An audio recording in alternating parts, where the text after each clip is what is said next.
Throws it down the field. On target, Kane Warner. 38-yard score. This is 365 Sports, powered by Sikkim365.com. This could be 4-down territory again. There's the look in. It's Johnston. First down at the 10. Nice run there or draw, either one. Johnston in motion. Play fake. There it is. The tight end, Wiley. Wow. Good job, Jim. 365 Sports is presented by IdealMRI.com. High-quality MRIs for $497 or less. IdealMRI.com. Your health is important, so is your budget. Reese over 100 yards with a chance for an exclamation point. Touchdown, Baylor! 365 Sports is also brought to you by Texas Farm Bureau Insurance, protecting Texans since 1952. Daniels will jump pass. Touchdown, Kansas, Trevor Cardell. Have you subscribed to our YouTube channel? Search 365 Sports on YouTube. Brought to you by TFNB, your bank for life. Hall to the outside. Touchdown.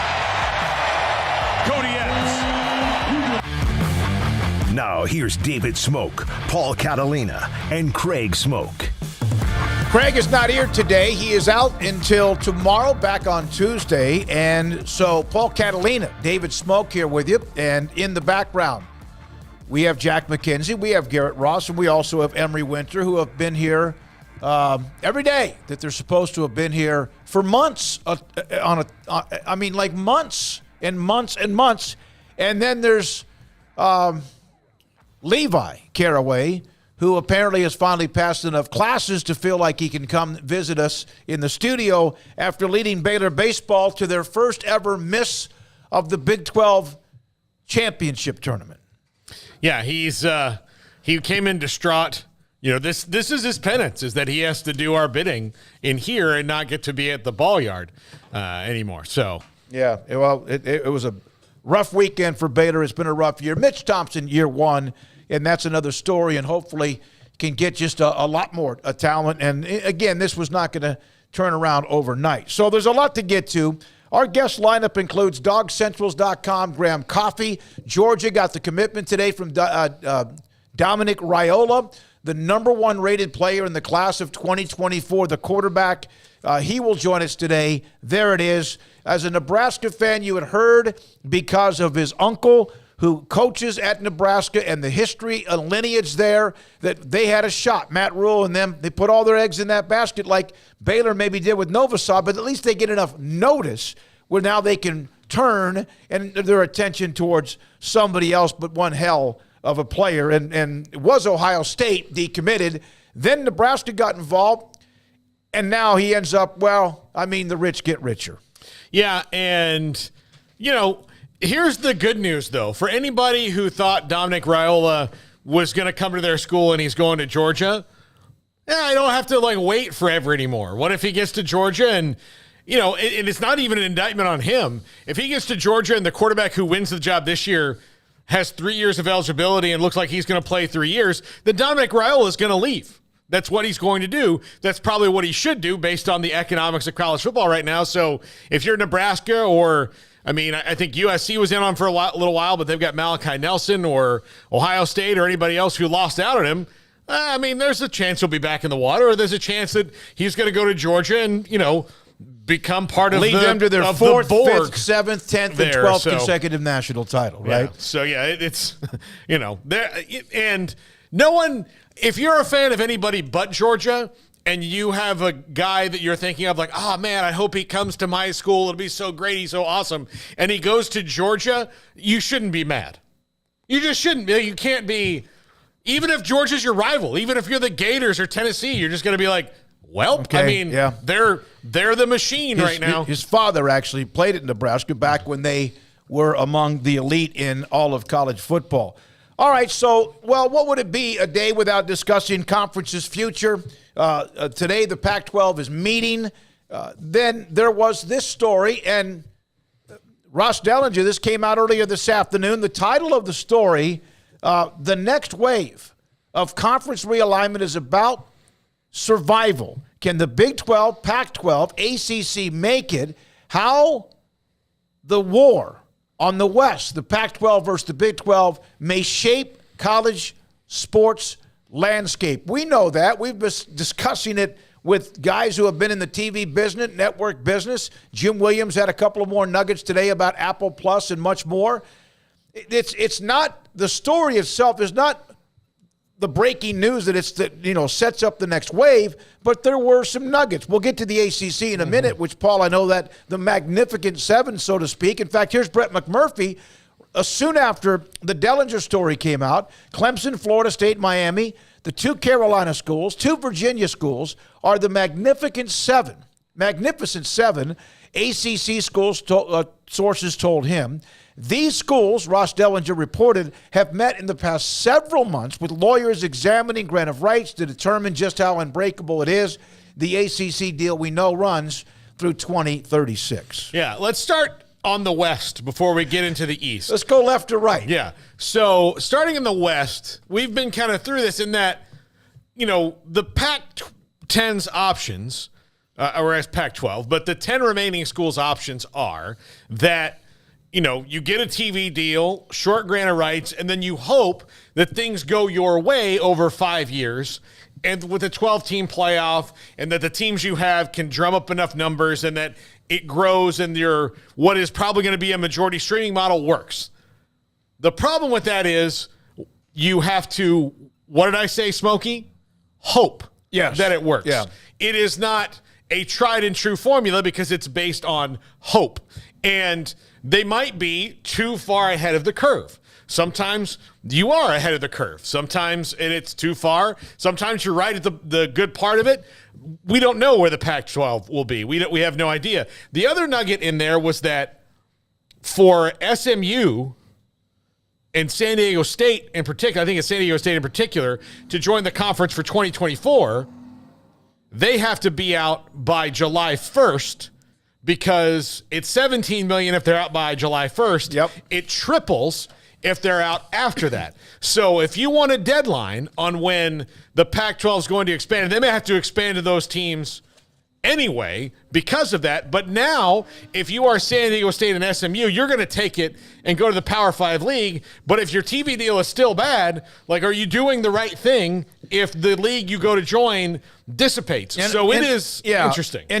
And Ross also mentioned that even though there are pecking orders of who you might be interested in, the Big 12, of course, everyone, as we have mentioned and have had different guests on the show, those who cover some of the Pac-12 or others who are a part of course, previously or are consultants when it comes to TV network media deals, is that, there's a lot of smoke around Colorado, then maybe Arizona, and then there's the staunch, we're not going anywhere. And then there's, you would think, Washington and Oregon are man, you almost wish, I'm just saying this just to as a discussion. You wonder if Washington and Oregon, just hope somebody else makes a move. I don't think they're going to be the first ones because where are they going to go?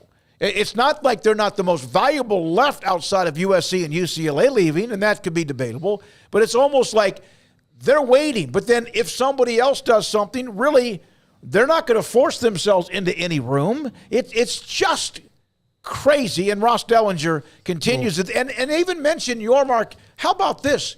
Like, can you show the overview of the entire studio, Garrett? Do you not have that? But seriously, they're across the hallway at these meetings. There's the Pac-12 and George Kliavkoff, and then there's the Big 12 and Brett Yormark and all their administrators and some sparring going on. I mean, but we knew that. We talked to Mac Rhodes about it. We talked to those who covered the conferences in Scottsdale just a couple of days ago. They're really like across the hallway in this ballroom area where conferences were having these meetings with media people and also with themselves. Well, you have to play both sides of it, right? You have to prepare for, we're going to have to raid this conference or we're going to have to work with this conference. And raid may not be the right word, but I mean, that's the one I'm going to use. So what conference has not tried to raid somebody else? Yeah, exactly. I mean, so it's not like it. Don't get offended by it. Everyone gets offended. Or what conference has not even had flirtation or has flirtation? Everybody has. I mean, it's like paying football players to come to school X, Y, and Z. It was happening. You knew it was happening, and then there were some programs just too stupid to protect themselves from being that way. Yeah, and so we'll see. I mean, timing's everything, and the Pac-12 has really unfortunate timing.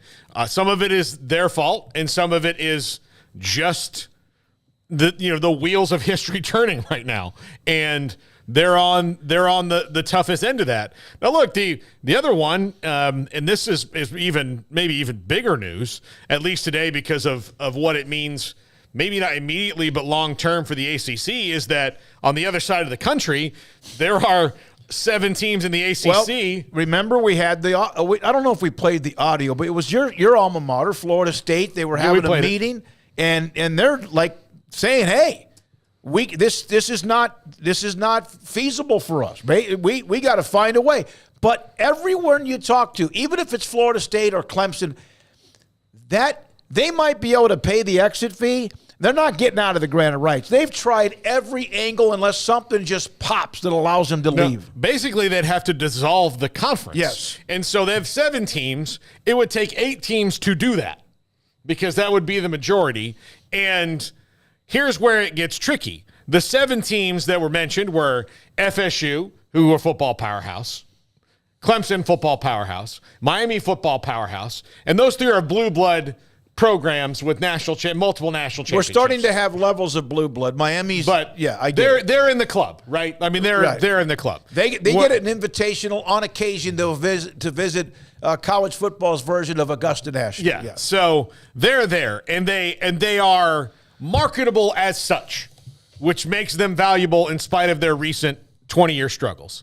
Then you have UNC, who's just they're big in everything. Yeah, they're just one of the better overall institutions. Yes. NC State, who is a big school in North Carolina, who will ride with them, and the 2 Virginia schools, Virginia Tech, who has a really good football history in spite of its recency, and then Virginia, which is a school that is a lot like UNC in that you can't really say that many bad things about it. Like they're not great at football, but they've got a basketball national championship in the last 4 years. They're a big school. They're an excellent academic. It's like there's nothing really bad you can say about them as an institution, as far as their marketability across the board. So you have those 7 schools together that represent a lot of power. And there are a lot of things that they might be willing to take a risk on. Now, it can blow up in their face because of different things. But, for example, if they decided they want to just break up the ACC and make a new conference, which would be the probably only way to get out of the grant of rights, I would think, for 13 years. And to get ESPN to renegotiate, the only power they have with ESPN is they say, like, look, if these 7 schools are not in the ACC, then your ACC network is Wake Forest versus Syracuse. Right. And that's not what they wanted. When they wanted Florida State and Clemson and UNC, that's what they wanted overall. And so you have that, but I mean, again, you still have a 13-year grant of rights that you can't just decide like, well, there's enough of us here that we don't like this anymore, without the other ones wanting some financial restitution for that. And they, like, you might get, Georgia Tech and Wake Forest to just admit that, like, we're not in this, we can't do this, we can't compete. We will figure out a different way and be in another conference because we're on the short end of the stick. But I don't expect them to go without a fight. And two, they still are going to need, to make up some money from that. If the other ones are leaving because of money. If the other schools agree to any kind of earn your money, I understand that's the American way, but if any of those schools do that, they are probably just cutting their throat. Because we saw what happened with other examples of conferences when they've had revenue sharing that was not equal. No matter what, all you do is feed the larger programs' ego even more, and they don't even need that, but then they always seem like they're the most needy. And number two, how do you fight for something when you're basically, hey, you just stay where you are? And I get that some of it is legacy based on where they have been, how long they've been in a conference. But when you're told you're not as good, then what voice should you have? And so we'll see what happens. It's a lot of fun. One of the arguments about everything we've just mentioned is whether Miami is a blue blood. Miami has some making up to do. Nebraska has some making up to do. Florida State won within the last 10 years, and last year they were very good. But there are some, like Nebraska's all-time numbers are unbelievable. They're not saying that because I'm a Huskers fan. Miami, though, has the 4 national titles. And, heck, they've played for a couple more. I lost to Penn State one year, and I think lost to Nebraska one year. So that's a great debate in itself, just in itself. I don't know what's going to happen. We have tried to look at this from every possible angle imaginable, and even now, another week goes by, and you'll see more stories this week. We might have some of them ourselves, but we try to at least position what we can. But I got to tell you, man, if every story that was out there became true, there'd be 915 scenarios that would have happened. Okay, here's my question for the Magnificent Seven in the ACC. We kind of know what plan A and B are, right? We kind of know what those are. Is to find your way into more money, probably in a different conference where you're not playing the smaller schools that are holding you back. But what's plan, let's just call it F, like when you get down and those options aren't available to all of you or all of you together? What are the plans as you go down the list to check off of what can and can't happen? Because, what if only 3 of those schools are attractive to other conferences? What if, and the other thing is, okay, so if you blow the whole thing up, then what do the other conferences do? What schools would interest the Big 12 in going east to pair with some of their schools that they have in the east? In the ACC? Yeah, so what conference would not want Florida State? Well, I'm talking about aside from the, aside from the. And there might be, there might be a couple that they're for other reasons that, maybe a team or two, they're not. Yeah, you're really, really good. You're going to end up in the right place, but you're not going to be with us. Now, I know that there is a lot of scuttlebutt about when Florida State joined the ACC, that Florida would have kept them out of the SEC. And that very well may have been possible at that time. But when they were given the option and they asked Bobby Bowden where he wanted to go, he had a lot more sway of the situation and said, well, we could be in the ACC and keep doing exactly what we're doing and getting better and better and better and not having to play those teams all the time. And at that time, it was the right decision. It was a great decision. They've won 3 national championships because of it. They've played in 3 or 4 other national championship games because of that decision. They were in the conversation for 20 years, but things have changed now. So I don't know what they want to do, but it wouldn't. How many, and this I don't know the answer. Again, we try to position everything we have so you can digest it yourself, make some of your own decisions, and then we will also report some serious stuff and then some, whatever, just facts if we can. How many, you hear about these 2 super conferences. Of the 5 conferences in 10 years, how many of them will be in existence at the highest level of college football? Of the 5 Autonomy 5 conferences, how many of them will be in on the chat room? 254-339-1122 in the text line.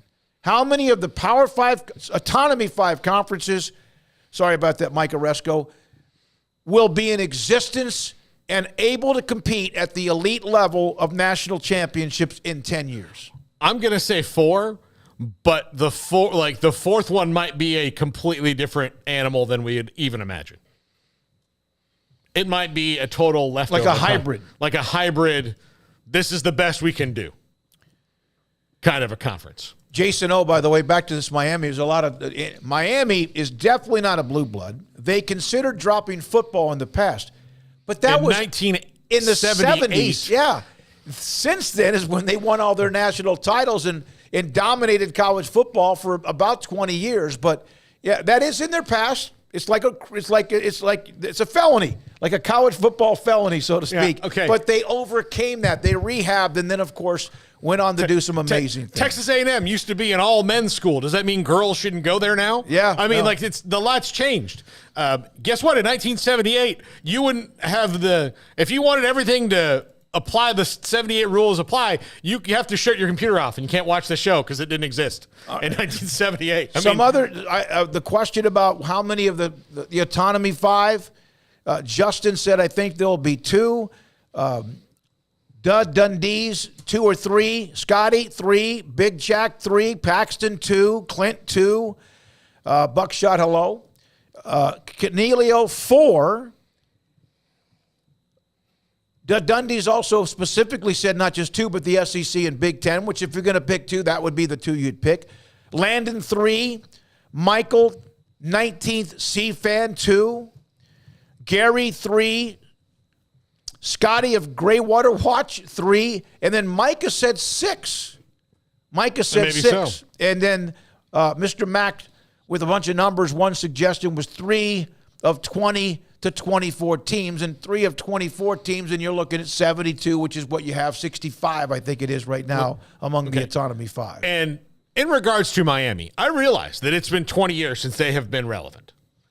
It's been 20 years. About the same time Nebraska fell off the map. Yep. They I guess, held each other's hands on the way down. I have no idea. But yeah, after Miami smothered their ass when they beat them in the national championship game in 2001. Yeah. Jumped off the cliff together that night. But Thelma and Louise, just over the thing. But I do think something has to be made mention for the fact that they dominated the 80s and the 90s and have national championships, and they have a university that is full of alums who graduated during that time that would grind it up into a powder and snort it like Scarface if it meant they could do that again. Mm-hmm. So that's why they have juice in that they're not a current blue blood.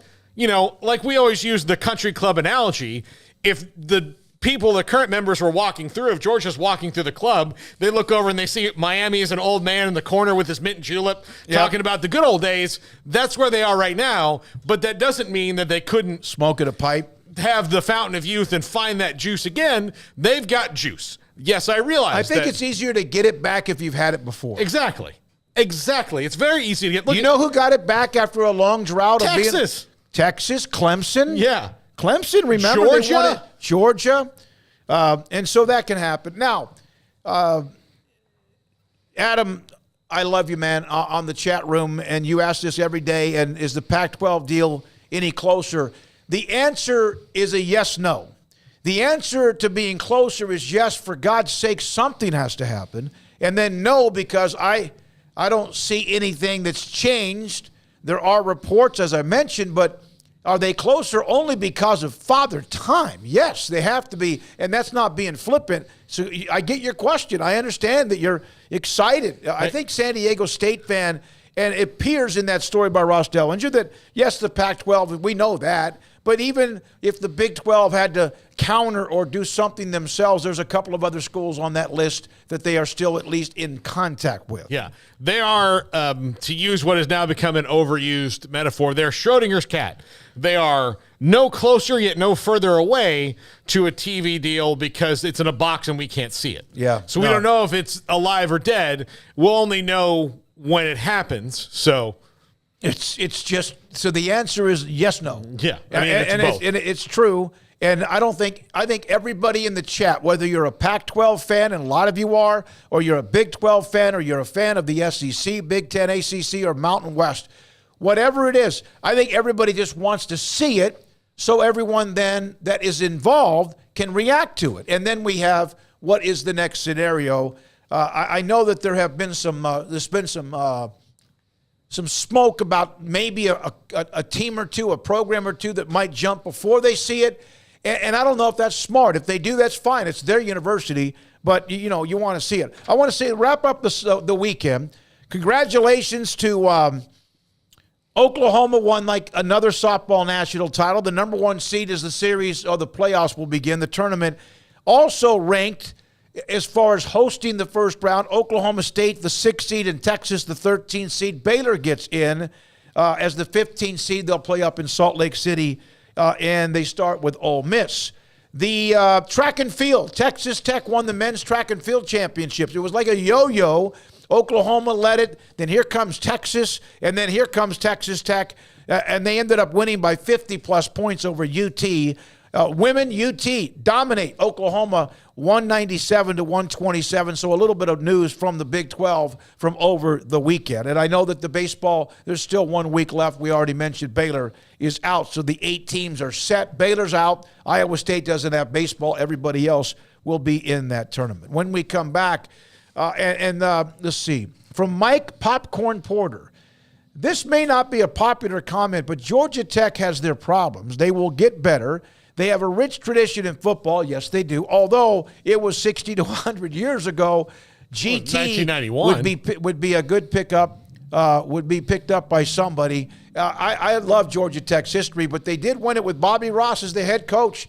And that year, I want to think that Georgia Tech beat Nebraska in a bowl game, and did they split it with Miami? Colorado, that's right, with Colorado when Bill McCartney was the head coach of the Buffaloes. All right, during that time, there also was like a Washington, I think, and Miami may have had a split. Then they eventually met Miami, and Washington won what was a non-conference game at the time. And again, I think I can remember those games more than I do the most recent ones. Although just mention Georgia, and know you'll be right when it wins the national title. So Dominic Raiola commits to Georgia. They kind of came not out of nowhere, but they came in hard at the end. And I think Mitch Sherman of theathletic.com wrote an article about how does Nebraska respond to it, because it was just, you could see it coming. So the rich get richer. We'll also look at the offseason that's been pretty tough, but on the field, they're expected to be as good as they have been. We'll have that. A.J. Carter from Utah State committed to Baylor over the weekend. Will play for the defense with Matthew Pallage, the defensive coordinator. Some great stories about A.J. Carter. And then if you watch Saturday night, Arlington beat DC defenders. Abram Smith of Baylor had a big game for them, had a long touchdown run, scored twice, but Arlington won it with Bob Stoops. Their quarterback, Luis Perez, you may have heard the story. I have stories about Luis Perez that it's going to blow your mind. That's about 5 o'clock today. He'll join us. We'll also check in with Michigan today, David Helman on the NFL today, Paul's Top 5. Craig's back tomorrow. Paul Catalina, I'm David Smoak, and this is 365 Sports. Texas Farm Bureau Insurance has protected fellow Texans with auto, home, health, and life insurance since 1952. With more than 260,000 square miles of land and 27 million people, that's a lot to cover. Whether you're wrangling cattle or wrangling kids, we're proud to protect Texans in all Texan ways of life. Stop by and see our agents at one of our 3 McLennan County locations. Coverage and discounts are subject to qualifications and policy terms and may vary by situation. Where is the best beef in Texas? Your house. When you order from Texas Beef House. Samantha Duvall is in charge of marketing and also distribution. Memorial Day, right around the corner, 4th of July. What are some of the best opportunities for people if they want to order online and maybe get a bundle when they have those holidays in front of them? TexasBeefHouse.com. You can order. We've got plenty of family bundles. Probably our most bestseller is our sampler pack. That gives you a variety of our jalapeno and cheese pack, patties, our regular patties, ground beef, our garlic link summer sausage. Right now, all of our family bundles are on sale. It's the best time to buy it. You can buy steaks individually. All of our steaks come 2 to a package. We ship Monday through Wednesday. So make sure you get your orders in early. That way you can get them almost the next day. The owner, Aaron Duvall, his daughter-in-law, Samantha Duvall, head of marketing and distribution, unleash the flavor of Texas raised Wagyu. From our pasture to your plate, TexasBeefHouse.com. At Ideal MRI, we feel blessed to be part of the Waco community. We're a small family business here in Central Texas. At times like this, the cost of healthcare has never been more important. And unfortunately, significant illnesses and injuries still occur. And that's why Ideal MRI is open and here to serve you through this difficult time. So if you need an MRI, ask your doctor about Ideal MRI. You can schedule online in minutes at idealmri.com or call 833-IDEAL-MRI.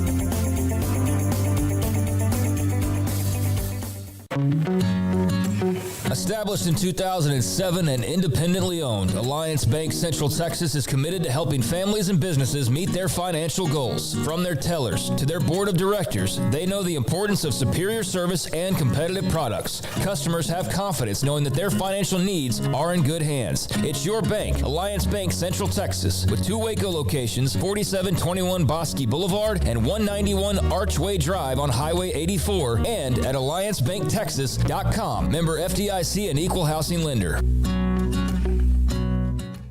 Pizza, burgers, and Bears football. There's no place around Waco that serves them all other than Bubba's 33. Come show your green and gold and enjoy some of Waco's best food and beverages while watching your favorite team, the Bears. When real Bears fans get hungry, Bubba's 33 is the #1 spot for ice-cold drinks, hand-stretched, stone-baked pizzas, and bacon-infused burgers. Join us for indoor or patio dining. Bubba's 33, Waco's restaurant and proud supporter of Baylor Bears football. Sick 'em, Bears. It's Jeep season at Allen Samuels in Waco, and the deals are hot. Get a 2023 Jeep Grand Cherokee Limited with $5,500 in total values, or a 2023 Jeep Gladiator Sport with total values up to $5,000. This is 365 Sports. The 3 o'clock hour is sponsored by Waco Custom Marketplace. Meats, sweets, Texas treats, and a cut above the rest. 425 Lake Air Drive, Waco.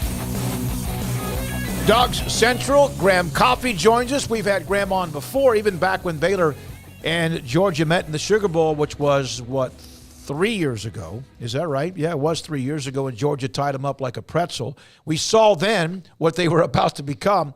Thanks for your time, Graham. We appreciate it. Let's start with the Dylan Raiola commitment. He was committed to Ohio State. You and I both know, everyone does, that Nebraska got heavily involved because of the lineage, but Georgia came steamrolling down the track. Your thoughts about the Raiola commitment? Yeah, absolutely. I mean, I think for Georgia, you just won back-to-back national titles, and I think there were some people kind of maybe rival fan bases hoping to see some sign that there's going to be a downward trajectory, and then they go and sign the #1 player in the 2024 class, probably the best quarterback prospect we've seen in a few years. And now the domino effect starts, right, of all the skill position players who are going to want to play with him. And it's interesting when you look at what Georgia's done the last 2 years. They've done it with Stetson Bennett, who was, he was a 4th-round draft pick, right? Like, he's a talented kid, but this is going to be the first time since Justin Fields spent 1 year on campus in Athens that Kirby Smart's had a truly elite quarterback prospect under center. And it's going to be interesting because Georgia already has that commitment to line of scrimmage football. We know that they're going to be strong in the trenches. We know they're going to be physical. And then you add in some of the flash. It'll be quite, they could become kind of juggernaut level when you realize last year the leading wide receiver on the team was former 3-star Ladd McConkey, who had 1 Power 5 offer. The talent influx that's coming offensively in Athens is going to be something that's been different than anything we've seen so far under Kirby Smart. Graham, so the plan at quarterback right now is Carson Beck. Looks like he's the leader in the clubhouse out of spring.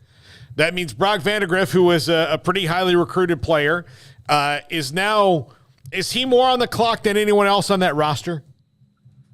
I think so. I think that's fair to say. But at the same time, he didn't have a great spring game, but he apparently had a pretty good spring practice session. Over the 15 practices, they felt pretty pleased with where he was. I think for the first time in his career, they kind of felt like he has a pretty good grasp on the offense. And so I think that's going to be the thing that he will have to weigh out after the 2023 season, because I would imagine Raiola is probably going to be early enrollee. So they'll both be there together during bowl practice with a chance to kind of size one another up. And Raiola is definitely going to be the more talented player, but can Vandegrift kind of use the experience that he will have had, I think 3 years in the program at that point. Can he use that to maybe buy himself a year as starter before Raiola kind of takes over? And you've also got Ryan Puglisi coming in, who's a very good quarterback in his own right. He's a 5-star quarterback according to some of the recruiting services, and he's coming in with Raiola too. So I do think Vandegrift would be the natural one to leave, but there's a lot of people that thought he was going to leave after spring practice, and he's decided to stay. So it'll be interesting to monitor.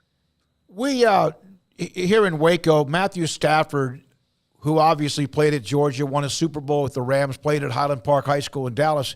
He was in town. He was inducted into the Texas High School Football Hall of Fame. It's kind of a procedure. I'm a part of that. And it made me think, and they were good when he was there, but Stetson Bennett, was he among the last 5 or 7, 8, 9, 10 years the least most heralded quarterback that started at Georgia, and then he's the one that wins the national titles? Yeah, pretty much. Jake Fromm was he was a top 50 recruit in the country. You had a lot of guys. Aaron Murray was a 5-star quarterback, kind of took over from Stafford. There's been plenty of talent at that position, but yeah, it was Stetson Bennett who was the guy that was able to finally break the door down. And Bennett was very good, but I think also that happened because sort of what was around him and more importantly, how they used it. And I think early in the Kirby Smart era, you saw the offense, sometimes it functioned more to protect the defense than anything else. And when he hired Todd Monken and went through that process of sort of modernizing his offense and modernizing some of their run schemes, they went from almost all the way zone scheme on the run and then went 50-50 gap and zone. And that gave them some options in football games where, you go back to the 2021 Alabama National Championship game, like that offensive line was struggling to run the football. And in the second half, they started running some gap scheme and they got things going. And so I think early in the Kirby era, it was like, let's just go be bigger than everyone else and let's possess the football. Let's not turn it over. Let's not take risks. And I think eventually they've kind of come around to this spot where maybe the best way to protect our defense is to have an offense that can go and win a shootout with a team like Ohio State, right? And so I think Stetson being there for that moment and for Todd Monken really modernizing Georgia's offense was kind of the thing that allowed him to be the one to finally succeed. Graham Coffey, DogCentral.com with us on 365 Sports. Paul? So last year on the defensive side of the ball, Dan Lanning goes to Oregon. They don't really miss a beat and roll through there. This year, Todd Monken on his way to Baltimore as the Ravens offensive coordinator. Mike Bobo comes back. Do you expect much of a change? Is this kind of, and also schedule-wise, is this maybe a good schedule for them to slightly transition to a new offensive coordinator? I know Mike Bobo was there on staff last year anyway, and they'll have a new quarterback. Yeah, I think when Bobo was hired, I was told that him becoming the OC was about two things. The first thing was continuity, and he was there on staff as an analyst last season. Todd Monken himself at the Broyles Awards ceremony said, the first two touchdown plays that we called against LSU in the SEC title, those were Mike Bobo's plays. He came up with them in our offensive meetings that week from things he saw in LSU's defense. So he's been there and he has the same terminology. I think that was the big thing was keeping the terminology. And I think what's interesting is Kirby Smart kind of maybe going the same route that Nick Saban went a while ago at Alabama when Lane Kiffin left, where if you get hired to be the OC at Georgia, you're kind of coming in to run the Georgia offense, and you're going to put some of your fingerprints on it. You're going to add your own wrinkles to it.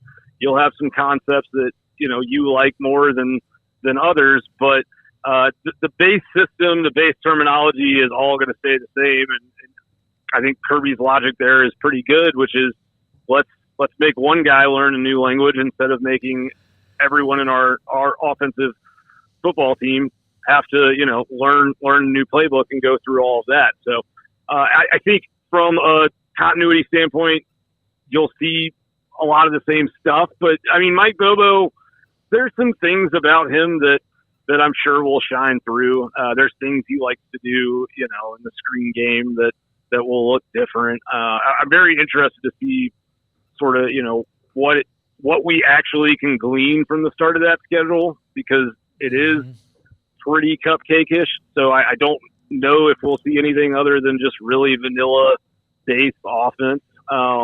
But they do go to Auburn on the road in the end of September, and I think that's probably the first chance that we'll get to really have a good idea of what the offensive identity is going to be under Bobo. Yeah, and this was the year, was it not? They were supposed to play Oklahoma. Was it? It was. Yeah, they were. Yeah, they were going to go to Norman, I believe, in week 2, and with Oklahoma coming to the SEC, the league advised Georgia to not play that game because they were not going to get the return trip on the contract. So yeah, it's led to a lot of takes about Georgia having a weak schedule, which is fair to a certain extent, but they've opened with Oregon last year, opened with Clemson the year before. I believe they open with Clemson again next year in Atlanta. So they've done a pretty good job of scheduling some of these marquee out-of-conference games. Graham, one more thing. We know, everyone knows it's been a really rough off-the-field offseason for Georgia. How much did that kind of rock things a little bit? And is it almost like every time you wake up and hear the news that you're worried about what might be going on? Yeah, I mean, I think it's one of those things where, you come off a back-to-back national championship parade, and literally that night, into the next morning, you have this tragic accident that takes 2 young lives. And then the guy who was the best player on the team that just won the national championship, you find out he's out there racing. And yeah, it's been a lot of bad news after bad news. I think things have settled down a little bit. I think there's the difference between mistakes that young people make and, a rampant culture issue.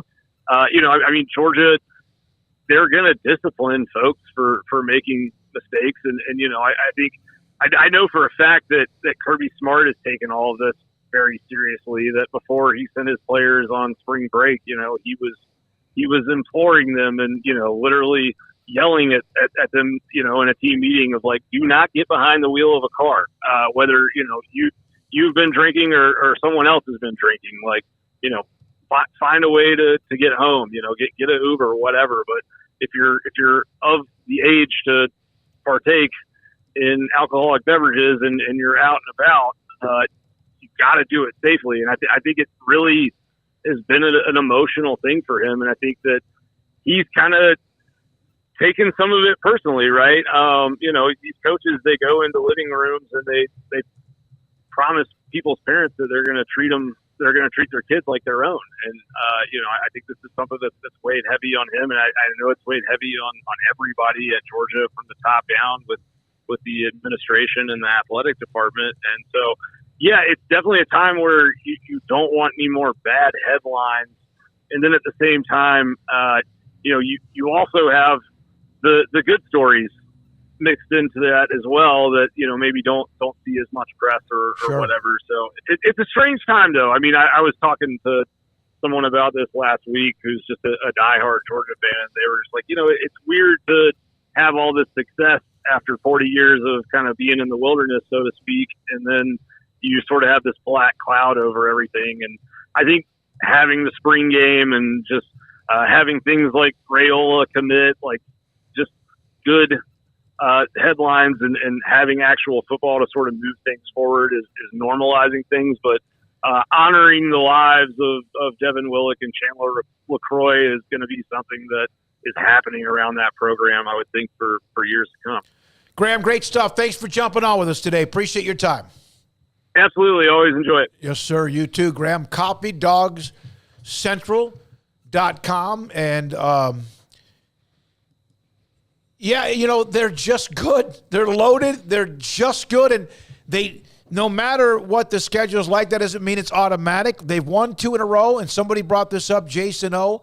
Nobody has won 3 straight since back in like the 50s or 40s with Minnesota. Not Nebraska multiple times. Miami on a couple of occasions. Oklahoma on a couple of occasions. Texas 69 and 70. They didn't get to 3 in a row. Notre Dame, none of them. They've not. I mean, there have been some. Nebraska in the mid-90s was about as close as you could be. They went 60-3, but Texas beat them in the Big 12 title game, and even then they would have needed some help to play for the national title and then win it. But, I mean, Alabama under Saban, nobody's won 3 in a row since the mighty Gophers, and it's been years ago. Well, and years ago. Their schedule lines up for them to be in position for it. And, yeah, I mean, they're not going to get pushed very hard until late in the season. No, I'm going to tell you this, and they may win that game 50-7. It'll be interesting just to see how Beamer in South Carolina early on, because Rattler and them, they had nice momentum at the end. Again, that doesn't mean he could play with the Godzilla No, but Mizzou gave him a run for their money last year, and that was their. And even then, they might have still played in the semis and won it again. Yeah. We're all checked in. Somebody will game. give them somebody out of you don't expect. Tennessee will and scare South the hell Carolina out of are the ones who are going to be the 2 toughest, I would think, in the East, and then we'll see what happens with the rest of their schedule. Yeah, Georgia 60, South Carolina 3. That's from Paxton. All right, when we come back, Ajani Carter played at Utah State, played at North Shore High School down in Houston, a part of that famous Hail Mary touchdown pass to beat Duncanville. He committed to Baylor over the weekend. A.J. Carter is next on 365 Sports, and I don't have that list, Paul. The future's bright. The time is now. College is what you make it. It's a late-night pizza run and all-nighters coding a new project. It's having big dreams and making them a reality. It's a professor who knows your name and your story. It's preparation for your future, your calling, your life. And at Baylor, it's even more. Baylor, where lights shine bright. One size fits all. That may be all right for an adjustable belt or cheap sunglasses, but when it comes to your financial needs, no one wants a one-size-fits-all strategy. Ben Erlinson, your Edward Jones financial advisor, knows that his most important goals are yours. That's why he takes the time to understand your needs, knowing you. That's how Edward Jones makes sense of investing. Ben Erlinson, 100 North 6th Street in Waco, 254-759-8533. Edward Jones, member SIPC. There are 26 letters in the alphabet, over 600,000 words in the dictionary, and just 3 of them said together can change everything. Let's order pizza. Those 3 words lead to dough made from scratch and 3 fresh signature cheeses that blanket golden crust in a heavenly melt on Marco's Pizza that'll blow your mind. So visit marcos.com to order and stop by Marco's Pizza in Belmead, China Spring, Woodway, and in Robinson. Marco's. Pizza lovers get it.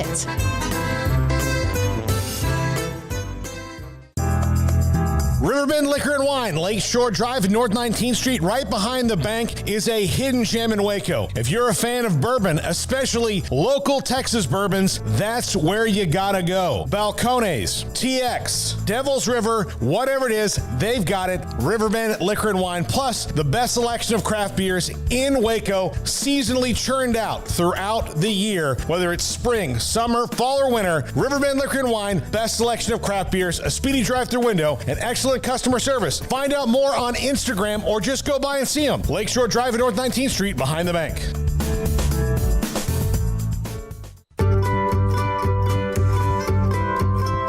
You want to know why Stonewood Dental is so successful? Listen to what happy customers have to say. It's pleasant. It's different than any other dentist office. I really feel like they care. And it's not that you're here for 2 hours waiting on someone to take care of you.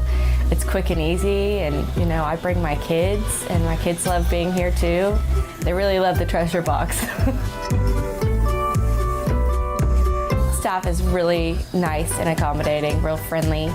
You feel more like home. It's not sterile looking. Everybody has their own personalized rooms with decorations and decor, and they'll even have a blanket for you when it's cold. I've recommended people to actually come here, and they are patients now. I really love it here. It feels like family. Learn more, stonewood-dental.com. With so many companies and policies out there, it gets so confusing shopping for insurance, and I never know if I'm getting the policy that's right for me. Luckily, I met the team at the Niche Group Insurance Agency. With the Niche Group, you can go to one company and get access to coverage options from many insurance carriers, and you get to speak to a real person about your specific coverage needs. With the Niche Group, I know I'm getting the right coverage at the right price. If you need insurance, talk to the experts at the Niche Group at 1-800-258-8302. This is 365 Sports. Text us at 254-339-1122. The text line is sponsored by Riverbend Liquor and Wine, with the most extensive variety of craft beer in Waco. A hidden gem on Lakeshore Drive and 19th Street. Baylor has dipped into Utah State a couple of different times. And they did over the weekend with a commitment and a much-needed need at cornerback. A.J. Carter from Utah State committed. Byron Vaughns, remember, we had him on about a month ago at the spring game or less than that. He's from Utah State. And Ajani Carter joins us. Paul Catalina, David Smoak on 365 Sports. A.J., thank you very much for your time. What has it been like since you made the decision? What kind of reaction did you get, and do you feel relieved the last couple of days? Oh, man, it was great. I definitely feel relieved from all the pressure. It was exciting, man. The staff, man, they was super excited. I called Coach Aranda, and man, he was happy. Sometimes it's hard to tell when Coach Aranda happy, but he was happy though. And, man, the defense coordinator, Coach Five, he's excited. Man, that's my dude right there. And, the rest of the guys, Coach Kevin, he was super excited. Everybody was happy, man. I was happy. I'm coming back home to Waco, back to Texas, man.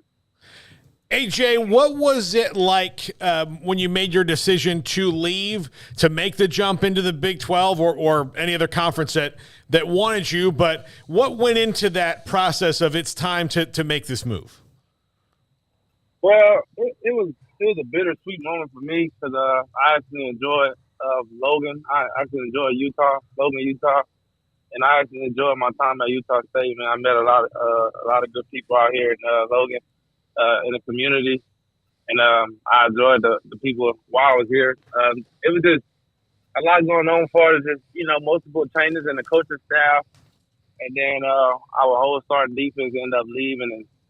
I just felt like it was the time for me to make a decision for myself for once, and I think it was probably the best decision I've made so far. AJ, Byron was in the transfer portal a long time, and at the spring game I had a chance to visit with him, and what an absolute tremendous personality. Sounds like you have that very similar personality.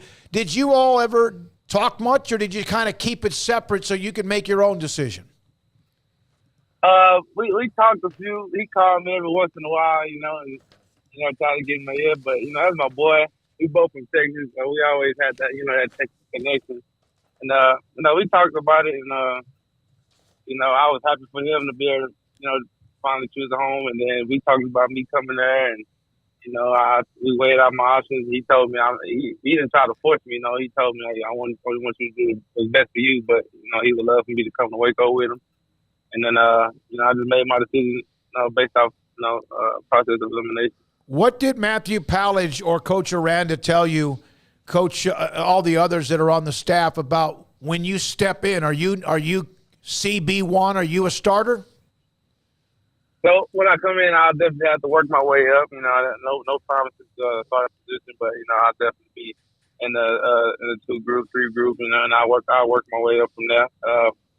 Friendly competition. I'm always down for it, and I think it'll be a cool journey. You mentioned coming back home to Texas. When you are, from a place, I mean, Texas has a draw to a lot of people and leave. How badly have you missed being in Texas, around your family, around your friends, playing in Texas and all that? Ah, man, I missed it a lot, man. I miss everything, man. The food. I miss my family a lot. I miss the Texas heat. It's surprising, but I do miss the heat, man. This snow, especially this last winter, man, it whooped my butt. So, it was easy for me to make that decision to come back down to Texas because this last winter was brutal. When you were in Logan, and that's a beautiful, beautiful, oh, my God, Colorado's got some, Utah, Colorado, and Wyoming, and all those areas have incredible views, and obviously where you were at Utah State in Utah. Did you take enough warm weather clothes the first time you went up there? Or did you had to add to your wardrobe? No, I definitely added to my wardrobe, man. When I came my freshman year, I used to walk around with a snowsuit, some overalls, a snow overall.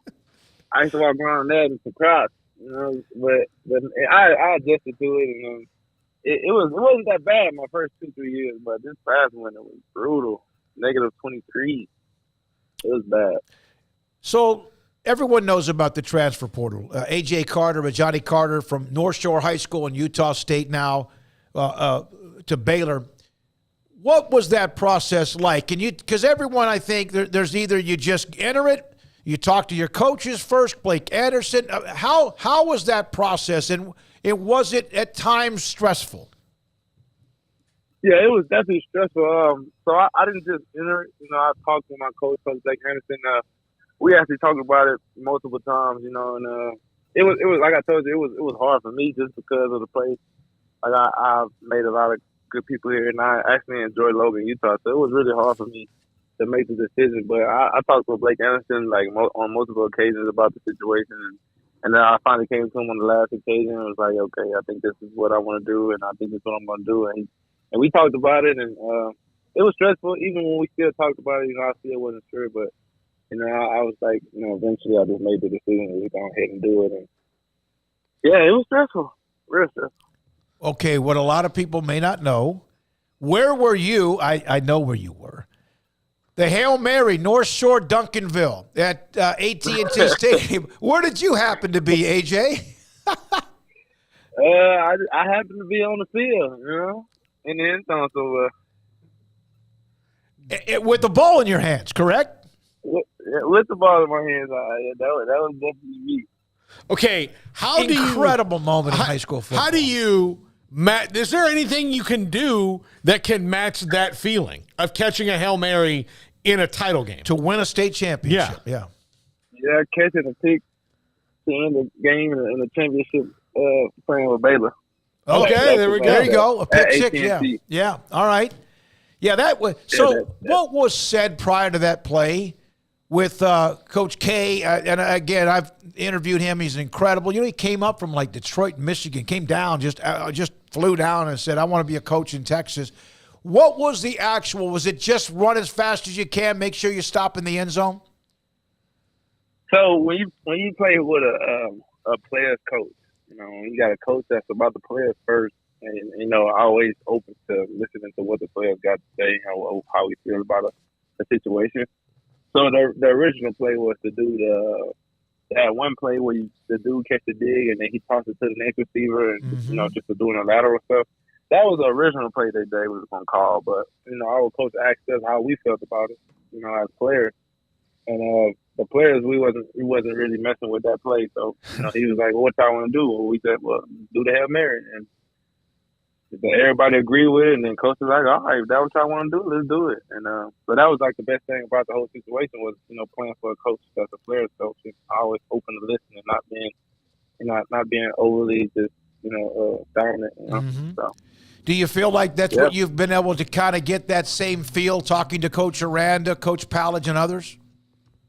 Yeah, so when I talk to Coach Pollard, man, I feel like he's a player's coach, and I feel like if we had some type of miscommunication or like something was different on the field, and I wanted to talk to him about it and change something, I think that I think he'll be open enough to see it out and look at the situation and come up with a better game plan, or what we're doing in that moment. So I definitely think he's a player's coach, and that's why I'm excited to play under him.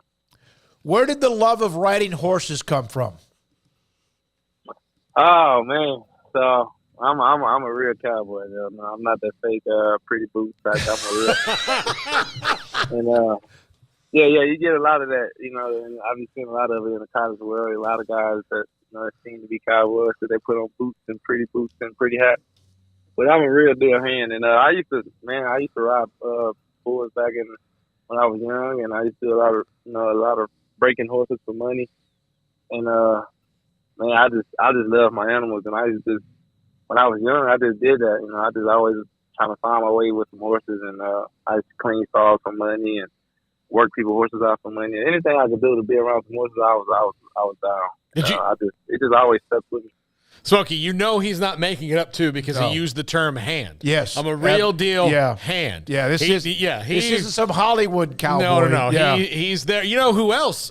Is it Tate Williams that's on the roster? Yeah, the kid from West Texas. That he basically just lifts big barrels of hay and all that kind of stuff. So you'll have a friend right away. Like right away. Yeah.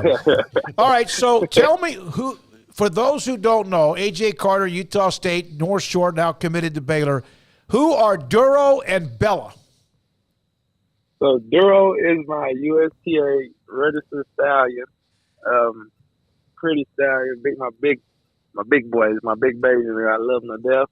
And Bella is my bay mare. She's about 15-1. She's a trotter mare also, and she's actually pregnant right now. And she's gonna be a registered mare. And those are my two babies, man, my two horses. And these are what, gaited horses? Yes, sir. So Duro is a registered stallion, trotter stallion. Mm-hmm. He's a trotter, and then she's also a trotter. And did you take when did you buy them? And did they go to Utah with you? Yeah, so I'm actually right now I'm finna go look at some cattle. Then I'm gonna head up there with them. But yeah, I ended up buying Duro about 8 months ago, seven months ago, and then I bought Bella not long after it. I bought her, and I shipped them up. Well, I drove Duro down here with me, and I went down to pick them up, and I drove him back with me. And then my shipper Marty, he got a good company out here, and he brought Bella up here from Louisiana. Nope. So. Now, AJ, if you want to be a real deal hand, you'll just ride them back. Yeah, I could, but it's hot. Well, you got to be here by June 1st, though. You got to be here. Yeah, I ain't gonna make it. Yeah. But here's the kicker: you talk about a real cowboy, right, AJ? That's what you are. No fake Hollywood. So, how many times have you ridden a bull? I've ridden probably. You rode a bull. I don't know how many, man. Yeah, I used to ride. I rode in rodeos. I rode in 2 rodeos. I rode in some practice bulls. I've been on a few. Now, see, that's like doubling down on being a real cowboy. Doesn't mean you have to ride a bull to be a real cowboy, but you did that. So when you made the decision, how old is your son? My son is 8 months old. Is it Leone? Leone, okay. When you come back from practice or your school, or if you've had a bad day, is there anything better than coming home to your son and having a chance to just spend that time with him? No, there's nothing better than that, man. I come home and he sees me and he bright eyes, big smile, just super excited, legs just kicking. He can't walk, so his legs just be kicking. And man, that's like the best thing ever, man. I'll just be so happy to grab him and rough him up a little bit, man. That's my little dude. Yeah, he daddy is twinkling an eye, right? And you know I can't wait till he's walking so he can get to this bone and get the cleaning up and fall. AJ, what's your schedule like? Where are you now? Are you in Houston? Are you still up in Logan? Where are you? So I'm in Logan right now. I'm finna go look at some cows, some cattle for sale that's going on tomorrow. So I'm finna meet up with this guy, and we're gonna look at some cattle, and then I'll be headed back to Texas hopefully in about the next week or so. Is school out? So I can get down. Yeah, school out. Okay. I'm out of school. Okay. It has been a pleasure to get to know you, your story, riding bulls, owning horses, gaited horses, and the Hail Mary against Duncanville, which was one of the most awe-inspiring moments. Duncanville finally got one last year after North Shore kind of ran that 6-8 for a while. Look forward to meeting you. Yeah, we had to let him get some. You had to let him get some. Yeah. Reggie Sample's a great coach at Duncanville, and Coach K, of course, at North Shore. And he's gone, right? He's moved into administration only. Is that right? Who, Coach K? Yeah. Is he still the head coach, or is he now? So he's at Rice now. He's a linebacker coach at Rice University. That's what I thought. Yeah, he went in the college ranks. That's a great pickup for Rice University. Yeah. Hey, thanks for your story. Thanks for your time. And when you did tell Dave Aranda, what was his reaction? Like you said at the very beginning, sometimes you don't know how happy he might be. He was like, oh, man, you made my day, man. You know, that's exciting. You know, he got that little calm voice, but he was happy, though. He was with his daughter. And, yeah. It was cool, man. Look forward to seeing it. Look forward to meeting you. Look forward to talking to you. AJ Carter from Utah State North Shore High School with us. AJ, thank you. Have a great week. Go see those cows. Yes, sir. Thank you. Y'all. That's AJ Carter. What a personality. Byron Vaughn, someone we met about a month ago, and coming in from Utah State as an edge rusher. I think that's isn't that right, Garrett? He's going to play kind of like defensive end, outside linebacker. Yeah, they got the different terminology now. Travis Roeder would probably know a little bit more about that. All right, when we come back, Craig is out today, back tomorrow. I'll be out Wednesday for our banquet. Paul will be at the banquet, too, on Wednesday night as we honor those high school all-stars. We'll show you a picture that was in the ad in the paper yesterday of all the pretty faces that we have, those young men and women that are just amazing. Also, in a little bit, Angelique Chengelis, she covers Michigan. She'll be on with us.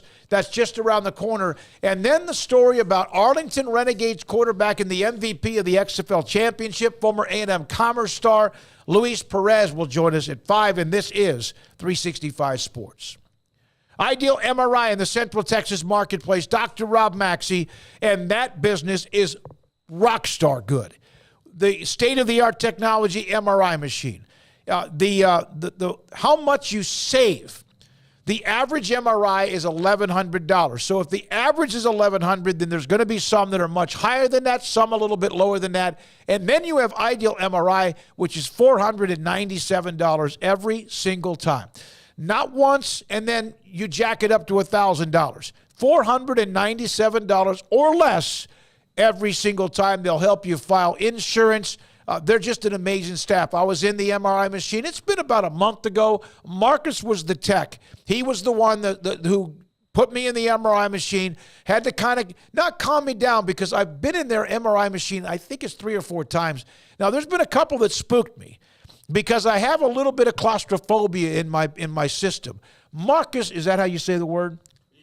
Claustrophobia? No, you said it right. You said a little bit. That is. I'm very claustrophobic, and it was just I trust it, and I trust in the machine. It's not like it's going to reach out and grab me, but you could go into that tunnel, be calm. I've got the headphones on. I've got like Styx and Journey and whatever else, Rush, blowing away in my music, and then all of a sudden, you kind of think you're in the tunnel. You are. And then you go deeper, right? Don't open your eyes. He was fantastic. And then you kind of almost feel like something like right on top of you. And it did not bother me. Marcus was fantastic. Got the images back later on that evening, and everything was great. Dr. Maxey was the one who contacted me and said everything is clear. The other doctor that needed the MRI was fantastic, and they got the images in his portal or in the portal. It's idealmri.com. Cars priced right both day and night. At Richard Car in Texas. Trucks built for you, red, white, and blue. At Richard Car in Texas. Car cars that zoom with lots of room. At Richard Car in Texas. Count on us, a dealer to trust. At Richard Car in Waco, Texas.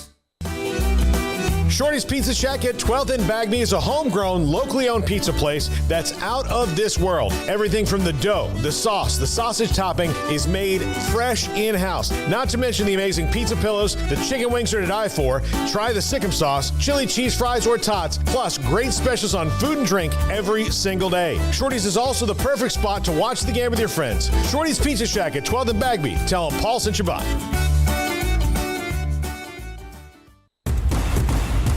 Petty Clinic Men's Healthcare in Woodway is now proud to offer you men an exceptional weight management body sculpting product called semaglutide, also known as Ozempic or Wegovy. Semaglutide is an FDA-approved weight management medication. Once-a-week injections of this powerful medication offers an average body fat weight loss of 20% within the first year of treatment. In addition to body sculpting, semaglutide also normalizes blood sugars and has the clinical research proof of reducing blood pressure, cholesterol, stroke, and heart attack risk. If you're like most men and you have stubborn fat that will just not respond to typical diets and exercise, then help is finally here. Semaglutide, affordable, highly effective. Google search Petty Clinic Waco and reach out to the Petty Clinic team today for a free consultation with Dr. Petty to see if semaglutide is right for you. Go to pettycliniclowt.com. Let Camille Johnson Realtors guide you seamlessly through the process of buying your dream home or selling your current one. Commercial, farm and ranch, or residential, Camille Johnson Realtors can smoothly and successfully lead you through any transaction. With a team of 28 experienced agents who are excited about serving you, Camille Johnson Realtors services the entire greater Waco area. If you're in the market to buy or sell, contact Camille Johnson Realtors, 104 Midway Center in Woodway, or find them online at www.camillejohnson.com. Camille Johnson Realtors, elegant, charming, warm. Welcome home. TFNB Your Bank for Life is the official local bank of Baylor Athletics. Find out why more Central Texas are making TFNB their bank for life. Sign up for our Edge checking and savings accounts to earn interest or cash back. With 5 convenient locations and an award-winning mobile app, banking has never been easier. TFNB Your Bank for Life. Member FDIC. Stepping into a new pair of boots is great, but stepping into the boots of a U.S. Army officer can also add confidence and leadership skills to your son or daughter's career path. There are more than 150 occupational specialties to help them find the best fit for their future. See all the things your son or daughter can achieve in our boots at GoArmy.com. U.S. Army Waco Recruiting Company, 254-598-8131 or 254-776-1543. This is 365 Sports, powered by Sikkim365.com. The 4 o'clock hour is sponsored by Boozer's Jewelers, the wedding ring store, specializing in custom jewelry and repair, all in-house. We will hear David Smoak and Paul Catalina. $10. I haven't had a mistake in a while. A couple of basketball notes. I said mistake. I haven't jumped the gun on that at least since Friday's show. Yeah, something like that. Well, you made it. What happened here? Did I lose my? Yeah, there we go. You made a mistake at the last break because you thought you had to do a live and you didn't, and so you were still talking. So. All right, so Musa Cisse from Oklahoma State, big, tall drink of water that can keep everyone around the rim at least know he's there. He entered the transfer portal. He committed over the weekend to Ole Miss. So there's the story with Cisse headed to Ole Miss. I think in one of the games Baylor played against Oklahoma State last year, he was not there, did not play.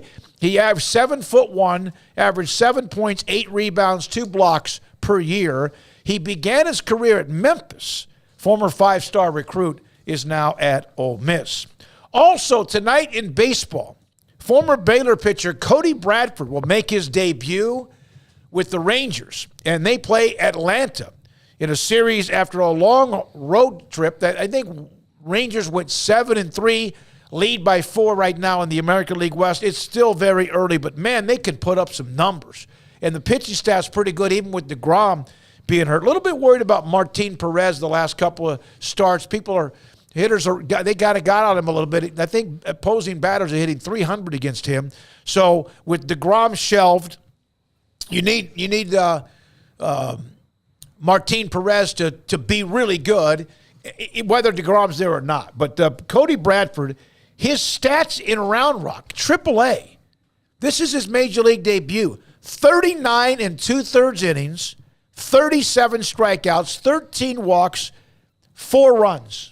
Yeah, he's been in 7 starts at Round Rock. He's been fantastic at Round Rock. And the Rangers, look, it's not Sonny Gray's been really good for them. Nathan Eovaldi's been fantastic. What's the other guy? Haney? Yeah, Andrew Haney has been really good. He's given up a little bit here and there. Their problem is the 7th and 8th inning, it appears. Oh, yeah. They've been very good in the rotation. So if they get DeGrom back healthy, and even if they have to wait a couple weeks, it's not like it was DeGrom and everybody else. That Martin Perez, is the 4th best pitcher in their rotation right now, yeah. As opposed to a year ago where he was the best one. So they have improved that. They've improved the whole roster. Corey Seager might be back tonight, so Yeah, but I even text you, Ezekiel Duran was I think originally drafted by the Yankees.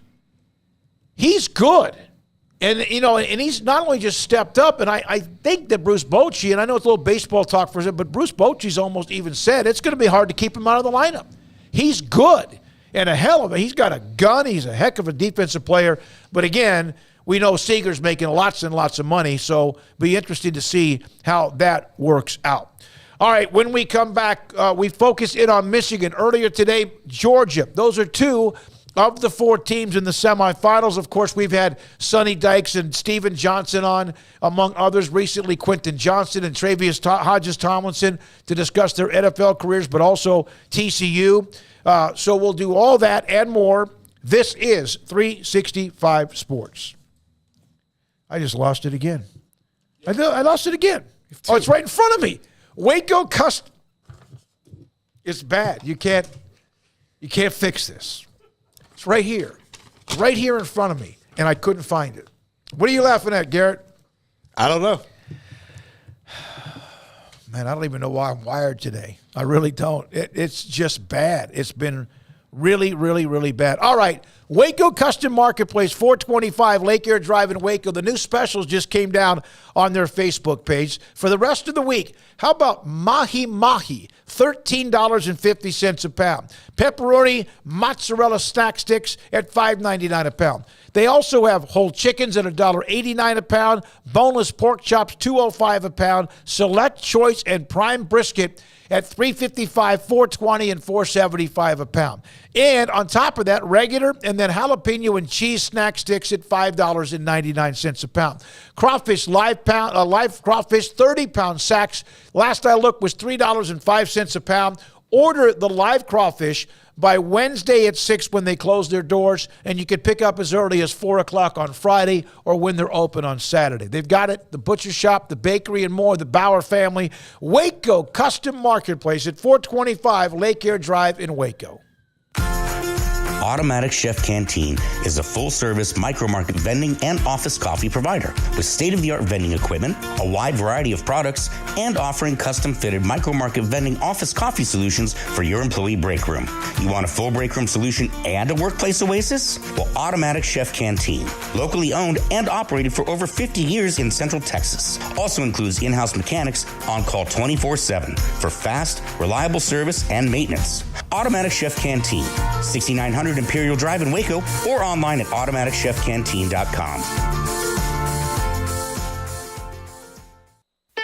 Don Humidor, your home with a 48-foot walk-in humidor with the elite cigar brands from around the world, including the #1 cigar of the year, Aging Room Cuatro Nicaragua. Plus, they have the great brands like Macanudo and Artur Fuente, Rocky Patel, Aston, and so much more. CBD, great for sore muscles, aches and pains, sleep, Vita Dreams, and anxiety, mild depression, general health and wellness. Their staff very knowledgeable on the subject. If anyone is curious about CBD, ask Carol and Ashley. Don Humidor in the Townwest Shopping Center off Valley Mills in Waco.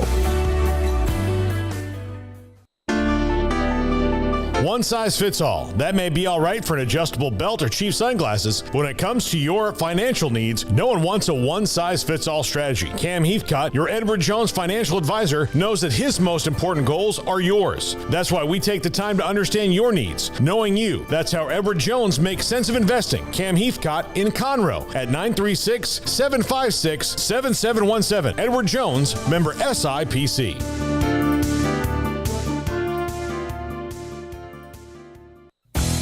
Three Nations Brewing Company has 16 different beers on draft with a new beer every Friday. It also offers 2 air-conditioned tap rooms, a large indoor beer hall, a second-floor mezzanine offering a great overview of the brewing company and equipment and patio where you can relax under the shade. Plus, you can now experience the new Three Nations Beer Garden Grill on our shaded patio. Grab a cold beer and enjoy a bite from our freshly prepared and delicious menu. Street tacos, quesadillas, freshly cooked burgers and dogs, and veggie burgers too. Nachos and so much more, all prepared and cooked on site. So come visit the award-winning Three Nations Brewing Company on East Vandergrift off I-35 in Carrollton.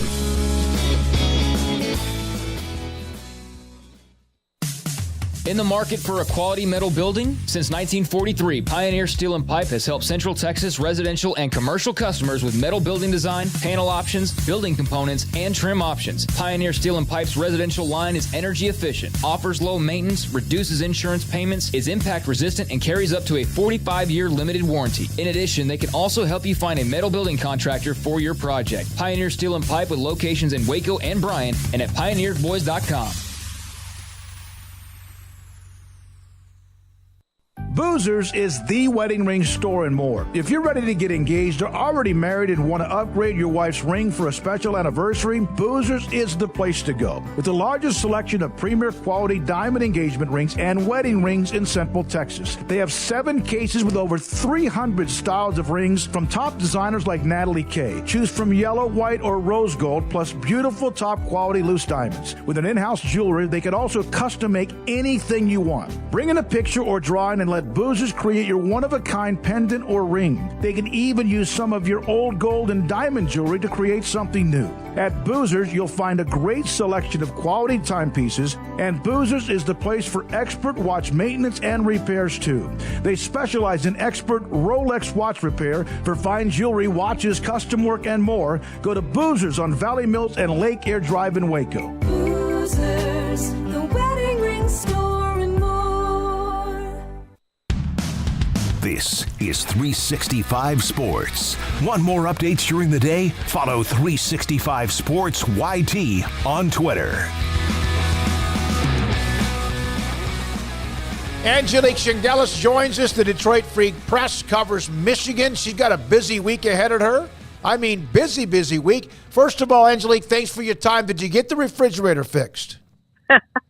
I'm still waiting. This has been like a really lengthy process, but yeah, this is way more entertaining than waiting for the repair person to show up. Is it keeping the food cool, or is it like a door that broke? What is it? Well, it stopped working. I turned off the breaker, turned it back on, it started working. Then it started making this awful sound, and it's just a mess. So got a new compressor now. It needs a new fan, and it was better than buying a new one, believe it or not. All right, so Michigan, we know the last couple of years they've been knocking more than on the door. Obviously, the disappointing loss to TCU. Is this now where Harbaugh has his team like in rhythm, where they expect this every year now? Yeah, I mean, I really do think that's exactly what this is. And really, I mean, this is Jim Harbaugh's 9th season, and I really anticipated this happening early on, just based on what he did with the 49ers, what he had done at Stanford. And I think when you look back and you can play a lot of what ifs, that the 2016 game at Ohio State, if that had swung the other way with the JT was short game, that trouble with the snap game against Michigan State, then I think the narrative might have changed a little earlier. But you're right, these last 2 seasons, winning back-to-back Big Ten championships, winning, twice against Ohio State, last year in Columbus for the first time since 2000, and the momentum is pretty tremendous. And it didn't show so much with the 2023 recruiting class, but the 2024 recruiting class is looking very solid. So I've covered this team for a long time, and it certainly feels a little bit more like a return to those kind of mid-'90s, making the march to the national championship in '97, that kind of feel. Does it feel like they have got Ohio State as close to the ropes as you can get Ohio State right now because of the back-to-back wins? Yeah, I remember saying that. And, it's been. I think that game in Columbus last year was really telling where the series is right now. Winning in Columbus. They have not done that since 2000. That's a long time. Drew Henson was the quarterback here then. And I think that just really, at least for the Michigan program, feels like that swung things in this rivalry. And, they're coming back to Ann Arbor this year. I think then the heat's on Ryan Day, which I never, ever, a few years ago, 2020, if we had this discussion, no way would I've suggested that the seat would be warmer for Ryan Day going into that game. So I don't know if it's switched completely, but, the series has gone in cycles. I covered the John Cooper era, 2-10-1 against Michigan. Then I saw it obviously flip completely, favoring Ohio State. And I don't know if this is going to be a flip, but it may be more like a 10-year war. I tell you what impressed me the most, and I guess it was Ohio State, correct me if I'm wrong, is that Corum was injured, who was going to be in the Heisman Trophy was in the Heisman Trophy discussion. Mm-hmm. And was it Donovan Edwards who went off in that game that just goes to show the depth they have? Yeah, it was. I think that I got to look at the stats. It was 10 or 11 rushing yards they had in the first half. And Blake Corum tried to go, got in for 2 plays. He just couldn't do it. The knee was bothering him. He obviously had surgery, I think, the day before the Big Ten championship game. And then here's Donovan Edwards, who he had his share of injury issues that last season. And he came in and had big games against Ohio State and then against Purdue in the Big Ten title game. So now you've got that depth returning with Corum and Edwards. And you've got a couple other really interesting pieces. Kalel Mullings was a linebacker. They switched him to running back last spring, 2022, and he came in near the end of last season to help fill the void with Blake Corum gone, and they've got a couple young pieces, a couple of running backs that I don't know that they'll get a lot of playing time, but it looks like they've really done a nice job filling in some spaces at running back for the future. Edwards had 216 yards and a couple of touchdowns in the rout of Ohio State. Paul? They're a roster that's built on the fronts, the offensive lines, the defensive lines have been very good. They have really kind of dominated in the transfer portal when it comes, especially the offensive line. What's been the kind of turning point there that has got Jim Harbaugh to that point where he essentially goes in the portal and said, okay, last year they needed a center, they got Olutami, and then this year they need a guard and a tackle, and they got those two guys nearly right away when they needed them as well. Yeah, they've been really, really good in the portal and very selective. And I think Oluwatimi's success last year, winning the Remington and winning the outlet as well, and being part of this Joe Moore award-winning offensive line, back-to-back winners. And Sharon Moore is now the offensive coordinator, but he still coaches the offensive line, and this will be his 3rd season. And I don't think it's any mistake that once he took over that there was this change. He was a guy who played offensive line at Oklahoma. He feels the position. He understands it. It's going to be really interesting to see how he juggles calling plays exclusively and really coordinating the offense now. That's his job. He shared it last year with Matt Weiss and coaching the offensive line. But, yeah, I keep saying, I don't want to keep beating this horse that it feels like they're going back to the early 90s feel. But in terms of, I've always measured Michigan offensive lines to those early teams I covered in the 90s. Some really, really very strong guys up front and on both sides. And I think you're definitely seeing it on the offensive line, and you're definitely seeing them making strides on the defensive line as well. How much of the USC, UCLA, I guess you could say, joining the conference after this year comes into play at all in the conversations right now? I don't know. The players haven't really talked about it. I think initially they were like, oh, yeah, this is pretty cool. I think in terms of the other sports, it's been a little bit more of a conversation in terms of travel for a lot of these sports and how are they going to handle it? And will they just go out there like softball, go out and stay out on the West Coast and play a couple series so they don't have to go back and forth. But for football, I think I think fans are very, very much interested in seeing this team go out there, and obviously those teams come into Ann Arbor. I think it's going to be really interesting to see those teams come east in the late, in November and playing out here when it's cold and it's certainly not Southern California weather. I can guarantee you that. So, but I think they're mostly excited about it. And in terms of recruiting, I don't think Michigan, and that's one I can talk about. I don't think that they have really made a hard pursuit of West Coast players lately. Their focus has really been more in Ohio, Michigan, Illinois, down in Florida, Georgia, those kind of states. But so I don't think that this will be a threat in terms of recruiting, at least for the West Coast teams, and in terms of Michigan's recruiting. How long do you think the Jim Harbaugh NFL flirtation will continue? Because it's kind of waned each time, but it's not going to go away, especially given his success when he was at that level and the fact that things are going right at Michigan, so it's not like he's lost his fastball. No, I mean, it's every year. And early on, he was poo-pooing it right away, called it jive turkeys, making up these rumors and that NFL teams have interest. But the Broncos' interest and his interest in the Broncos was legit this past year. And so was the interest in the Vikings in 2022. And, I think he's 59 years old. There is part of him that, and he said it last year after the Vikings interview, he had an interest in trying to win a Super Bowl again. And I really thought after this season, if they could have won a national championship, beaten TCU, gone the national title game, won that game, I really do think it could have been a little more serious, the conversations with NFL teams. So again, I mean, this is another team that's got national championship caliber talent on it, and the schedule that I think will help them get to that point. And I can't imagine. I call it Harbuary every January because I feel like that's all I'm following is the Jim Harbaugh, the NFL talk, and it's never over until it's over, and he has never completely closed the door. So, and I don't think the NFL has completely shut the door on him, but you do look at the NFL coaching, and it's getting younger and younger. So I think the window is closing a little bit, but not completely.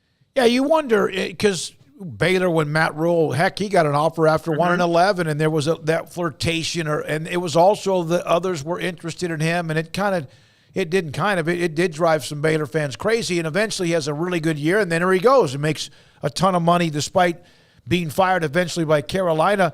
But you wonder about that lure of the NFL, which is always out there, that big diamond. But with NIL and the transfer portal, is it more difficult to be a college coach than it used to be the grind of an NFL coach? I did not mean to interrupt, but that was exactly where I was going to go with this. I think the lifestyle as an NFL coach is better. I mean, you just don't have to deal with all these things. And exactly what you said, NIL, the transfer portal, it is, it's 24/7 year round, it feels like, in college football. And, I think they mostly get July off, big deal. And these NFL coaches, I think the quality of life is just better. And I think you're seeing a lot more even assistant coaches in college football going into the pro game when those opportunities come up. So I do think, as a guy, and I'm not being an ageist. I mean, Jim Harbaugh is a very young 59. He's very enthusiastic, and his whole thing about enthusiasm unknown to mankind, I think he embraces that. So I'm not saying he's past this game or the game is too much for him, the college game, but I do think it's a much more appealing life in the NFL, and you get more family time, and maybe at some point they will find a balance in the college game. But right now, if I were a college coach, I would definitely be looking at an NFL career. Well, and Michigan fans are kind of maybe lucky in that regard, in that they're university and they've got money big enough to where he probably doesn't have to stress on it like somebody at Wake Forest would. But even still, it's still a stressor, regardless of the financial backing you may have. Well, yeah, and there's also this NCAA investigation that they got the draft of the notice of allegations in early January.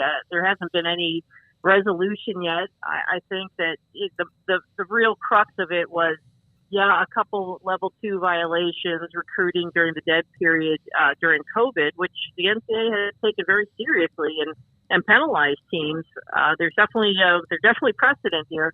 But the crux is that they say that Jim Harbaugh lied during the process, and so there hasn't been a new contract. And Michigan is waiting on how this will be resolved with the NCAA, whether there's a suspension going forward, whatever it may be.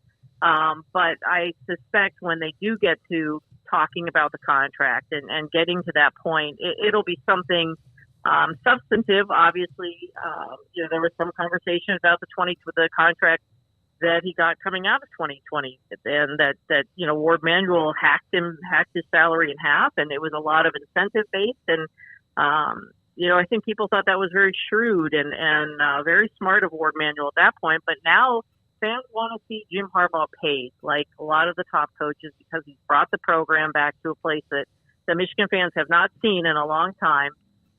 But that's going to really hinge on where this goes with the NCAA resolution. And, I'll be curious once that contract extension is done, what the buyout's going to be, because the last contract last year, it was not the kind of buyout that an NFL team would be worried about, stressed about. It wasn't anything that would worry an NFL team. So it'll be interesting to see how they lock them in with this one. All right.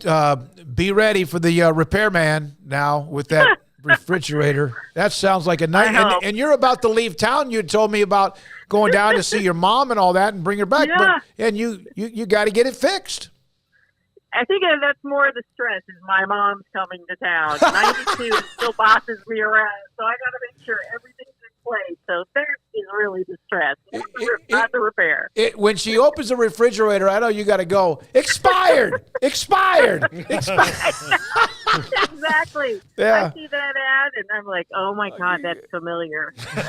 Thank you, Angelique. Appreciate your Thanks time. so much. All right, have a really great have summer. enjoyed getting to know her, covering Michigan for the Detroit Free Press. Appreciate her time. And it is interesting how in a couple of years, a couple of wins against Ohio State changed everything. That doesn't mean there's not heat to do it again and again, because Ohio State dominated for, what was it, a decade or so, maybe longer than that. But now you even hear whispers about Ohio State, Ryan Day, and the pressure on him. How many rivalries are there in college, let's do football, where if you don't beat the rival over a 3 to 4 year period of time or lose 8 of 10, you're in trouble? There's only a few. And look, it wasn't even really. Texas OU would have to be a part of that. OU. Mac Brown was building a better program where they were getting better, but it was the Oklahoma thing that kept and got a couple of times got routed. Then they finally pushed through in 04, 1-0 in 05. Look, if Jimbo Fisher wants to find out how quickly they'll spend a lot of money, lose those first 2 games to UT, and that'll be that. I don't think it works the other way around unless it's like a really long streak for Texas, because their focus has always been OU first. Like even in the days where they played them both, OU first, A&M second. A&M fans don't want to hear that, but that's how it was. But Ohio State, Michigan, last week on the chat room, I can't remember who it was, but there was an Ohio State fan in there that was like, well, Ryan Day's got to go. And, he's lost like 4 games in 6 years. I mean, it feels like he lost to Georgia, the best team on the planet, on a kicker, an NFL kicker he had, the worst kick he'll ever miss in his life. Yes. That's how they lost that game. So, with the 12-team playoff coming up, I do think those rivalry games, especially if that's the only one you're going to lose, and with the way that the Big 12 or Big 10 is going to change scheduling, Ohio State and Michigan could play back-to-back weeks now in that championship game if that's the only game that either one of them loses. So, stop. Could they play 3 times? Yeah. What do you think the point of them agreeing to the 12-team playoff was? To me is exciting that you could get that, but there's that chance. Yeah, right? They would try to probably depending on the seeding, you'd like try to keep them on the other side. Probably in the championship game would be that third time, the last one. But again, it just depends on how it all broke down. But yeah, the way that things are changing, do you want to put all your eggs in, Ryan Day can't beat Michigan, so let's get rid of him because he's beaten everybody else and pretty soundly. You know who could beat Michigan? Sonny Dykes and TCU. and that was – Didn't do Ryan Day any favors. Huh? Didn't do Ryan Day any favors. You're It right, did not. You're right. And because it's not like Ohio State fans look at TCU as equals. They don't now. They never have. They won't. TCU could win 11 straight national championships. No, and Ohio State fans would still kind of go, meh. No, that would change it. That would change but it. That would have to do. It's just that's how they look down to that program. So they don't beat Michigan. Michigan wins the conference again. They go to the playoff again, and then they lose to TCU, so that doesn't make Ryan Day look any better because they're just not going to do that. But okay, if Ryan Day got fired from Ohio State for losing to Michigan for the third time in a row this year, if they said, that's it, we can't take your near perfection, you're out because you can't beat Michigan. I'm telling you, man. And Urban could, and that's all he could do. I mean, if that's all he could do, that would be fine. But obviously, he did more than that. But you can't beat Ohio State. He's making Michigan, $9.5 million a year, 45-6, but 2 of the 6 are losses to Michigan. Yeah, so they sent him out the door. Ryan Day will be unemployed for a half a day. I mean, when the door shuts in It Columbus, might be as fast as when Sikkim contacted Craig, me. On that fateful day in Wednesday in March of 2020. Yeah. There's only about 7 schools that may not consider, do we fire our guy right now? Yeah. 13-1. He was interim for when Meyer resigned. 13-1, 7-1 COVID. And then 11-2 and 11-2. God, there's a lot of people who are fan bases of certain teams that would love that. Even really high-level teams or former, current, but at least shaky blue bloods. All right, thanks to Angelique. Great stuff. What appliance in your house, if it goes down, ruins your day? Air conditioner. No, that's not even a question. Air conditioner. Yeah. Now, I will, unless you lived in Colorado, open up the windows. Now, I will say this about, we fortunately in Texas, you will not make it as an air conditioning company if you cannot get out to people pretty quickly. No, yeah. You won't make it. So if I called you up and said my air conditioner's out, now, and part of it is they also charge you an exorbitant fee to get out there, but everyone in Texas thinks it's totally worth it because after about an hour of it in July, I had one time it broke in the middle of the night.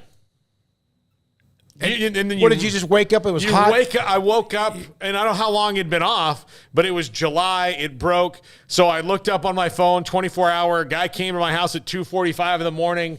Got it working, and then they had to come back a couple days later and replace the part that he had kind of rigged up. Yeah, the air conditioner is the worst. Although I've had a broken fridge before, that is also not fun because especially if you've bought something that's kind of expensive, you're planning to cook. So say like a prime rib, or steaks or whatever. Yeah. Like, hey, we're gonna have steaks tomorrow night, and I've got them in there and they're ready to go. Like, no, we're gonna have steaks for lunch today because we got to cook them now. Yeah, we're gonna have fajitas.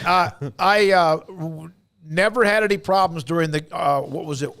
Ice-ageddon from what year actually was that? What year was it? 2021. Yeah, 21. Okay, it's January, February, whatever, 2021. Mine never went out. It was unbelievable. Craig's went out, and he really was like to the point of like mentally exhausted from being so cold. But there was a storm in the last month or so when we had a bunch of lightning and all that. And I had been out for just a couple of hours. I might have been playing golf, came back, and I happened to walk on the back porch, and I saw the green light on my deep freeze was dead. Yeah. But that can stay cold a long, long time. But there's a lot of good stuff in that deep freeze. By the way, I'm not telling you my location where you guys can come raid my deep freeze. But there are steaks in there, shrimp in there, lobster tails in there, maybe a pair of lobster tails. The good news is the freeze, if your refrigerator breaks, you're fine. No, but you just have to. There was one time when it went out, I didn't know it. I was gone for a couple of days, came back, and everything's ruined. Everything's gone, and you got to get the big green trash bags loaded up, carry it over your shoulder like Santa Claus with a bunch of gifts. Stinks. When I was living in Tampa, Hurricane Charlie was coming, and I had just gone to the grocery store, and it was coming, and my old roommate, he had just gotten married. He said, look, you got to come to Lakeland, where I am, because you're right in the eye of the hurricane now. And actually, that turned, and we wound up more in it in Lakeland than we were in Tampa. But he said, look, bring everything. I said, man, I just went. He's like, yeah, they're going to lose power. All these things are going to happen. I don't know if we did or not because I stayed there for 2 days. But I brought all the food from my fridge because I had just gone to the grocery store, and I was 23 or 4, and that was a large expenditure. And we ate so much over those 2 days of that hurricane for fear of losing a penny of food. I can't tell you how fast I ate 2 very large bunches of grapes. It did not sit well. Oh, my God. Yeah, I think grapes expand inside your system. Yeah. And I'm one of those that inhales food. I don't actually ever chew it. But Justin R., on our conversation about Michigan, Ohio State are rivals, that they play each other late in the year and then a conference championship game and then maybe the playoff. If your school and your rival school both make the playoffs, they should play each other in the first game. Now, maybe that's true. Now, I am of the belief that when they seed the Final Four, when they seed the semifinals, there are politics involved. Because if, in fact, Michigan and Ohio State were ranked 1 and 4, they're not going to put them 1 and 4 in the semifinal game. They're just not going to do it. They're not going to do it. But, Justin, if your rival team both make the playoffs, they should play in the first game. They're going to put them on opposite brackets. In the NCAA men's basketball tournament, they try to separate even then as much as they can, like a Duke or North Carolina. North Carolina, they separated them. They didn't make the tournament. Duke was out quickly. But I don't know how, when you get to 16 and there's 4 byes, so there's 12 games, 6 games. 6 games. So if you're among the top 12, they're not going to put Ohio State and Michigan, or they're not going to put Georgia or Alabama. They're not going to put them in the first round. Whoever wins the Big Ten or SEC is going to be one of those top 4 seeds. Sure. And it's the top 4 highest rated conference champions. They're going to seed them where they still don't play. They're still going to have there might be that upset of where a 9-3, Tennessee team beats a 12-0 Alabama team, and then all of a sudden Alabama, because they're not the conference champion, is not in the bye. But for the most part, most of the things are going to work out exactly how you think they are. So Michigan beats Ohio State. Michigan goes and wins the Big Ten championship game. They're going to have a bye, so they wouldn't play them. Right. Yeah. And if Ohio State is the only one of their 2 games that they lost, then they're probably going to be in a pretty good position where they're not going to see Michigan until the end anyway. Well, what if they're like 9-3 and get in, though? If Michigan's a 2 or 3 seed. Spencer Goff, exactly what I was typing as you guys said it. They'll shift teams 1 rank up or down to accommodate conferences not playing in the first round unless no option. Spencer logged on a little bit late today. By the way, we need a tardy slip anytime someone does that, and we will hunt you down. Work blew up. Seems to be a pattern. I will have to catch all the recordings. Is Colorado in the Big 12 yet? Nope. No, they're not. They're in the Pac-12. I think when you talk about the Big 12, the ACC getting 7 teams together is an interesting development, because if you just said those 7 teams would leave, they're not all going to the Big 10 or SEC. No, you have 3 here, maybe 2 here, and who knows, maybe 3 go to whatever conference is left. But then you have 7, then you have 2 others. Particularly, I'm interested in this because it would take 8 to break up the ACC, correct? Because that's how that would have the majority. And there are 7 teams now. There are 2 that are on the fence that would have to know their options to decide to break up the league, and those are Louisville and Pittsburgh. Because Louisville's already been through this a couple times, changing conferences and all of that. I think personally the Big 12 probably still regrets not grabbing Louisville when they took West Virginia as well. Because Louisville seems like a really good fit in this league with basketball, with the way that they're football. They're a good fit. They're a good fit in a couple places. Louisville's they really care about athletics. They're a good fit for anybody. But Pittsburgh, again, they're another one who's, went from the Big East to the ACC. So would they be welcome in another league? Those are the two that are kind of swing votes. And then you have particularly Georgia Tech, Wake, and Duke, who would just be kind of stuck on the island. And what are they going to do? I think what happened is somebody said, we're tired of hearing about the Pac-12 if they're ever going to get anything, or what might happen if they don't. And so let's just bring up something with the ACC just to change the landscape. And I'm all for it, by the way. Well, I'm all for it. I do think that there are a couple schools in that group that are looking across at people that they play or people that they recruit against and saying, okay, we're getting less than $30 million. And you look across the country and, it's not even just that, FSU can look across at Florida, who's getting twice as much money as they are or more. It's not that Clemson can look across at South Carolina and they're getting twice as much money as they are. Why do you think Texas looked 70 miles or 80 miles to the northeast is like, man. But it's also, if you are in the ACC and you look at what Brett Yormark just did with the Big 12, you're going, wait a minute now. We can't even do that. They can't even renegotiate and get a $5 to $7 million a year bump. Like an athlete who has a year left in his contract, a quarterback, receiver, a guy who hits 40 home runs a year, can extend or renegotiate his deal so it doesn't run out. They can't do that. They can't even do that. So what this really is a harbinger. It might be a harbinger, that's a word I never ever understood. I understood. A precursor to I went JUCO. Is the unequal revenue share. Yeah, no. Which that in itself is the precursor to the league breaking apart, because that's how it happened here. That's how it's kind of happened in the Pac-12, in that USC and UCLA wanted more money. Instead of really negotiating with the Pac-12 to get unequal revenue sharing, which the Pac-12 has had many, many times throughout its history. Instead of doing that, they said, let's just leave and just guarantee we have more money and we don't have to go through, well, we're worth more than you are and blah, blah, blah, blah, blah. Let's just go to the Big Ten and dive into our big pool of money like so Scrooge much McDuck. Up in the air. You wonder if you could just get to August workouts. No, it doesn't matter, because the two big earthquakes when it comes to realignment have been in July. The Texas-Oklahoma story in July of 2021, USC and UCLA in July of 2022. Maybe that's when the Pac-12 is able to release whatever the offer is on the table, the options they have with any kind of media deal, and that leads to something else or not.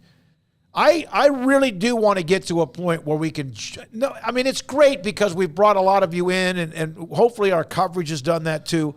But, man, there are times like we just did with Angelique to discuss football, like we did with Graham, to discuss football, even though there's a couple of the topics away from that. All right, when we come back, just a short segment. On Wednesday night, we honor what is in Central Texas, the 13th annual Academic All-Stars team. We did release the names about, May 1st. It was on Monday, May the 1st. It was 2 weeks ago today.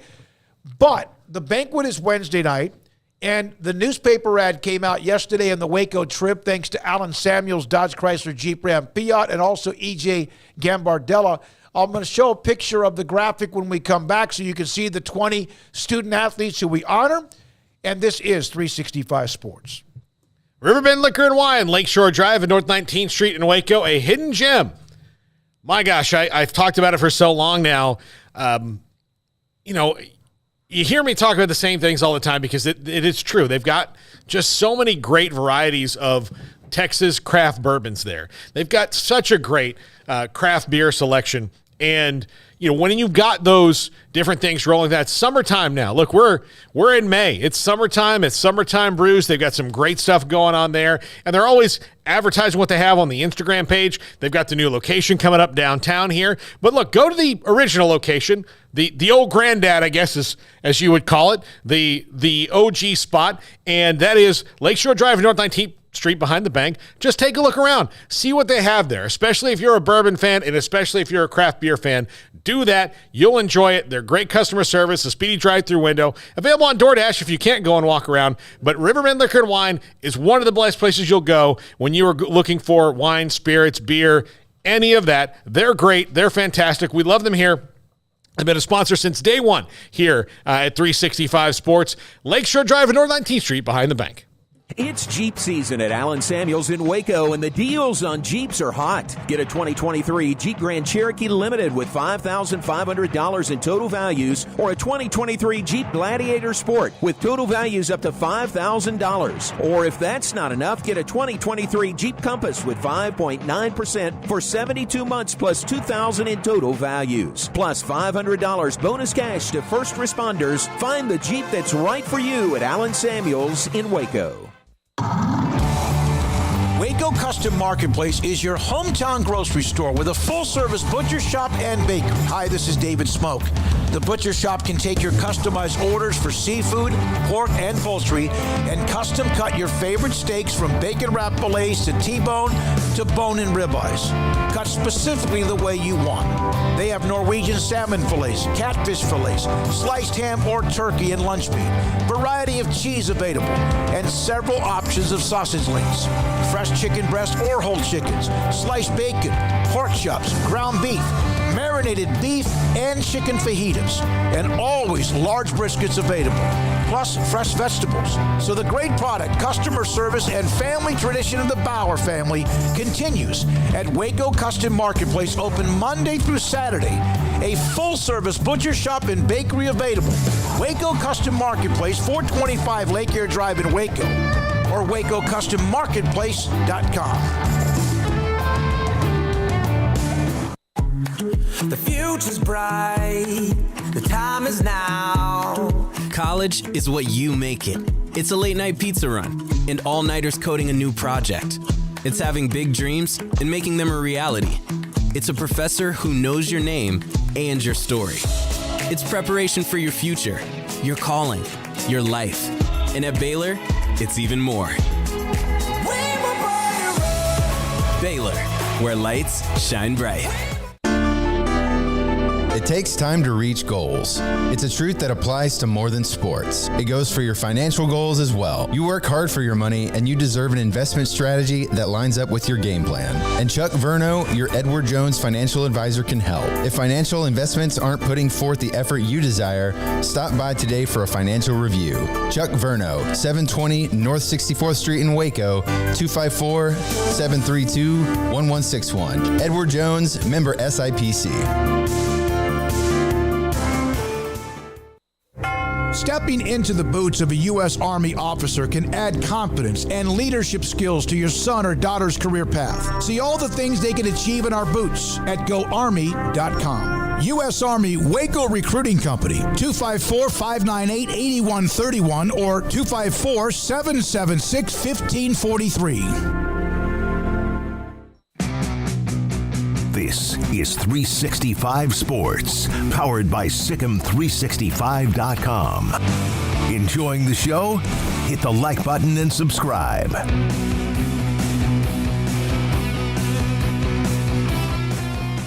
Just a chance to highlight what is a team every year that we started 3 years ago when this began, 365 Sports.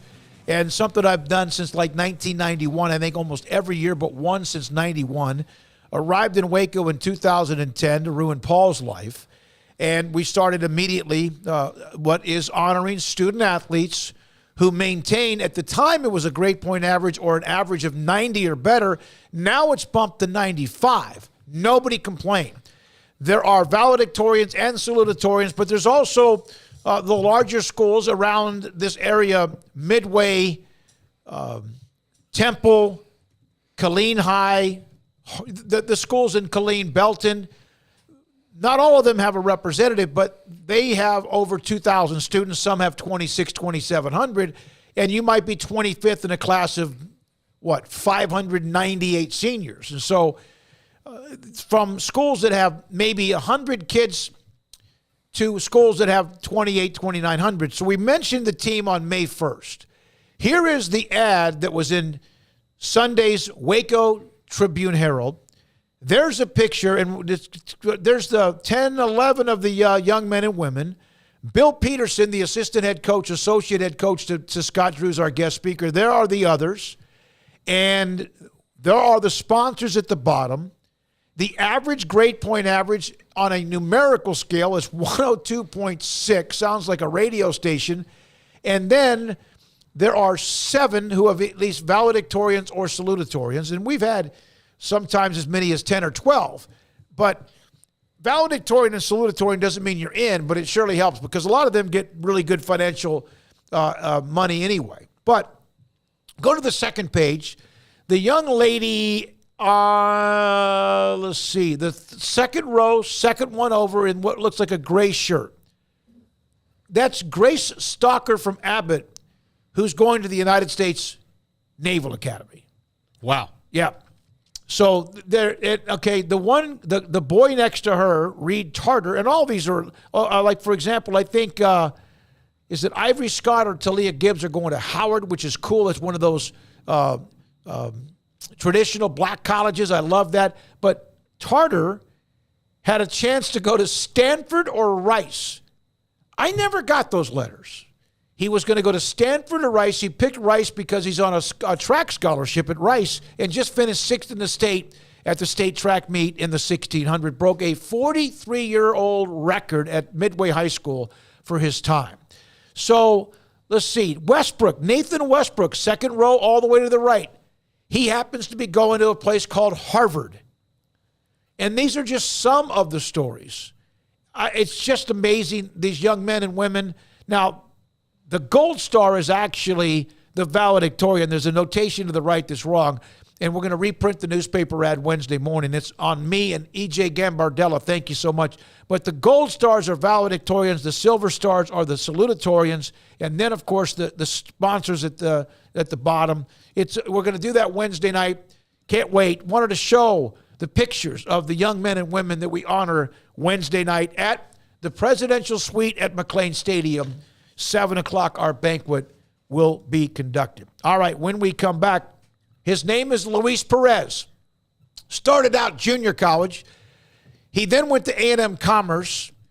He's bounced around when it comes to pro leagues. He won the XFL Championship MVP Saturday night with a win against DC.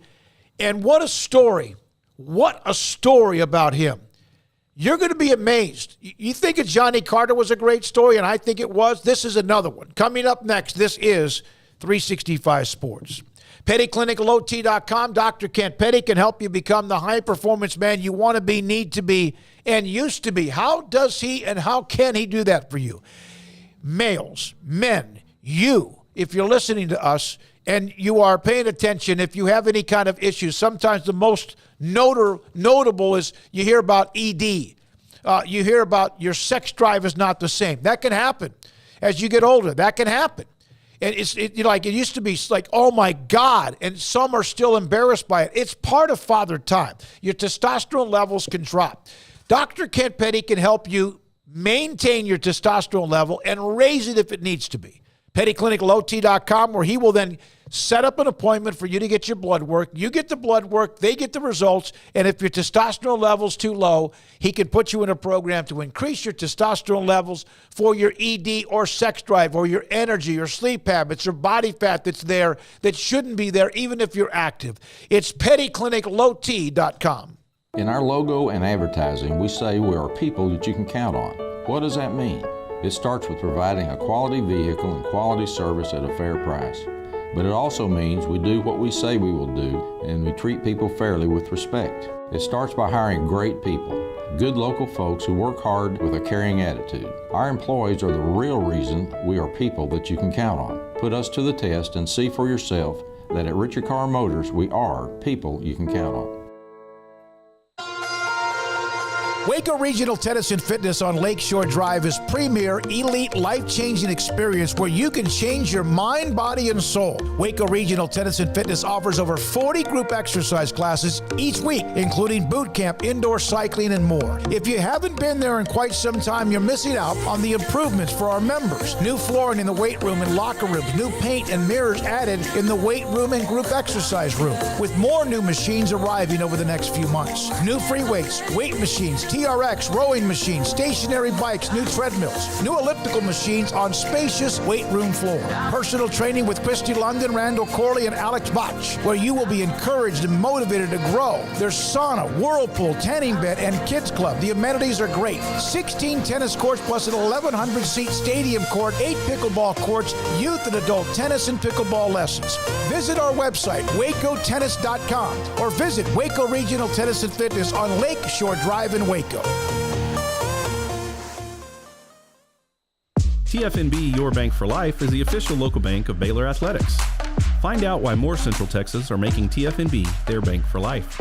Sign up for our Edge checking and savings accounts to earn interest or cash back. With 5 convenient locations and an award-winning mobile app, banking has never been easier. TFNB, your bank for life. Member FDIC. Do you or your kids get nervous about going to the dentist? Stonewood Dental, Dr. Steve Childress, he can help. I've spent a career taking care of patients who as children had bad experiences, and now they're adults that hate going to the dentist. If I get a kid at 3 years old and they come every 6 months and it's a happy experience, it's normal for them.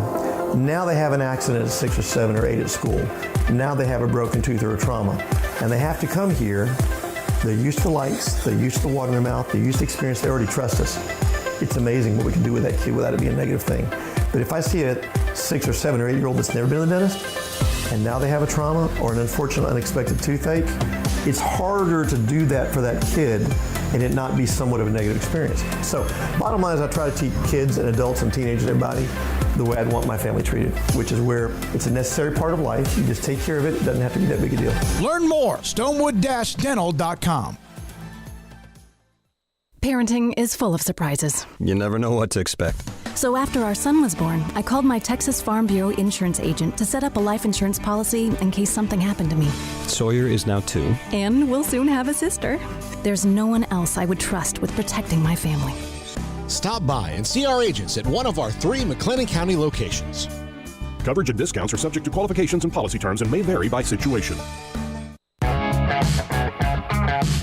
This is 365 Sports, powered by Sikkim365.com. The 5 o'clock hour is sponsored by Edward Jones Investments with financial advisor Ben Erlinson, who'll navigate you through today's financial climate. Edward Jones, making sense of investing. Now here's David Smoak and Paul Catalina. Saturday night, Arlington beat DC in the XFL championship game. And Luis Perez, former Texas A&M Commerce quarterback, threw 4 touchdowns, was named the MVP. And when we were back where we were before, when A&M Commerce won a national championship, Colby Carthel was the head coach. He's now at my alma mater, Stephen F. Austin. I think we may have spoken to Luis during the season on their way to the national title. And what a story this is. Luis Perez joins us, Paul Catalina and Craig Smoak, on Sikkim 365 Radio and 365 Sports. How cool was that Saturday night, young man? Unbelievable moment. Man, just crazy how things work out from first, starting off with the Vegas Vipers and getting traded halfway through the season to then winning a championship. You couldn't have written a better script. You guys were 4-6 heading into the playoffs. I mean, that was, you were not picked to win. DC was the presumptive favorite. What came together these last few weeks where you guys really gelled and got hot? Yeah, so I think offensively in particular, I think we just got more comfortable with each other, just talking receivers and quarterbacks, tight ends. And Coach did a phenomenal job putting us in a good position to succeed, and each week, for a quarterback, each week you get more and more comfortable in the offense. So if you just go back and watch our games, you can kind of see that each week when I was in the lineup, you can see that I'm just getting more and more comfortable, as we were getting going. How about if I say this, because you're probably too humble? You got more comfortable. Others around you got more comfortable. But how about the fact when you became a part of that team, that's when things took off? Yeah, I think there was a lot more to it than just me. But again, we have a great, support staff, great coaching staff, great players, great culture. And I think, when I got there, it was pretty easy to just kind of fall in line. The guys really embraced me when I got there. And it was, it was kind of a perfect match, to be honest. And, winning it was kind of the result of it. What did Bob Stoops say to you when you arrived? We just had a conversation. He said, "Hey, man, we're excited to have you, and get ready to compete for the starting job this week." And that's about that. And I did that and won it that week. So here's the story. There's a lot of nuggets. I talked to Coach Carthel, so I've got weapons here for you. Some great stuff that I did not know. What did you star at when you were in high school? So I was actually a tight end my freshman year of high school. Were you also involved in bowling? Yeah. So I was in bowling. How many 300 games did you roll? I got 12 perfect games. Oh my gosh. If I bowl like a 109, I won't bowl for 6 years. Yeah, because you've done it. That's it. I'm like, look, that was good. I think my best, seriously, is like a 190, and I don't even remember it. No gutter balls for all frames. Yeah. I'm buying rounds for the whole alley. So how in the world did you go from being what was elite bowlers, because there's national championships in college for those, but how did you end up like morphing into playing football? Or did you do both at the same time, and it was just bowling was what you were really good at? So that's a great question. So I initially, when I was a kid, the dream was to play football and be a quarterback. That was the dream I had since I was a kid. I was that kid that would sleep with a football, take it to the store, start around in the aisles. That was me all the way. Now, I fell in love with bowling when I was about 10 or 11 years old. So that kind of took a turn because I tried out my freshman year of high school, and we ran a wing tee offense. So if you know anything about wing tee, you don't really throw the quarterback. You're more handing the ball off. You throw it about 3 or 4 times a game. So it really wasn't what I anticipated when I was playing the position. And, at that same time, I was doing really well in bowling. I would rush out of practice, football practice. I would get to my bowling leagues. I'd be tired. I wouldn't bowl as good. So it was kind of affecting my bowling game, and I wasn't really having fun playing football. And then they ended up switching me to tight end. So I was like, you know what? I'm just going to bowl. So I just bowled throughout high school, bowled, all those 4 years. And the real moment that really sparked everything to change my path was it was the last home game my senior year of high school. And my buddies ended up convincing me to go to the game. And I'm in the stands, and I'm just watching my buddies run through that tunnel. And I get the goosebumps, and I'm just like, man, what am I doing up here? I need to be playing football. You have such a small window to pursue football, physically for your body. Bowling, you can bowl, shoot. You're 80 years old, right? So in that moment, I said, you know what? It's time to go back to this football dream. How did you teach yourself, or who was your instructor, or how did you become a quarterback? So my first initial thought was, let me go on YouTube. So I went on YouTube, and I remember typing, hey, how to become a quarterback. I didn't know anything about coverages, fronts, route combinations. All I knew was I can throw a nice spiral. That's about it. That's all I knew.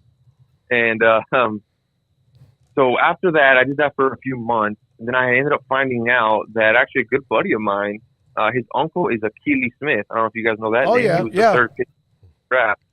Yeah, so I got with him, and he trained me for another few months before I got the walk-on opportunity at Southwestern Community College. You taught yourself how to play quarterback on YouTube. Partially, yes. So you just watched who? Like, just I'm gonna pick up Joe Montana. Yeah. I'll go there, and then you just went on and on.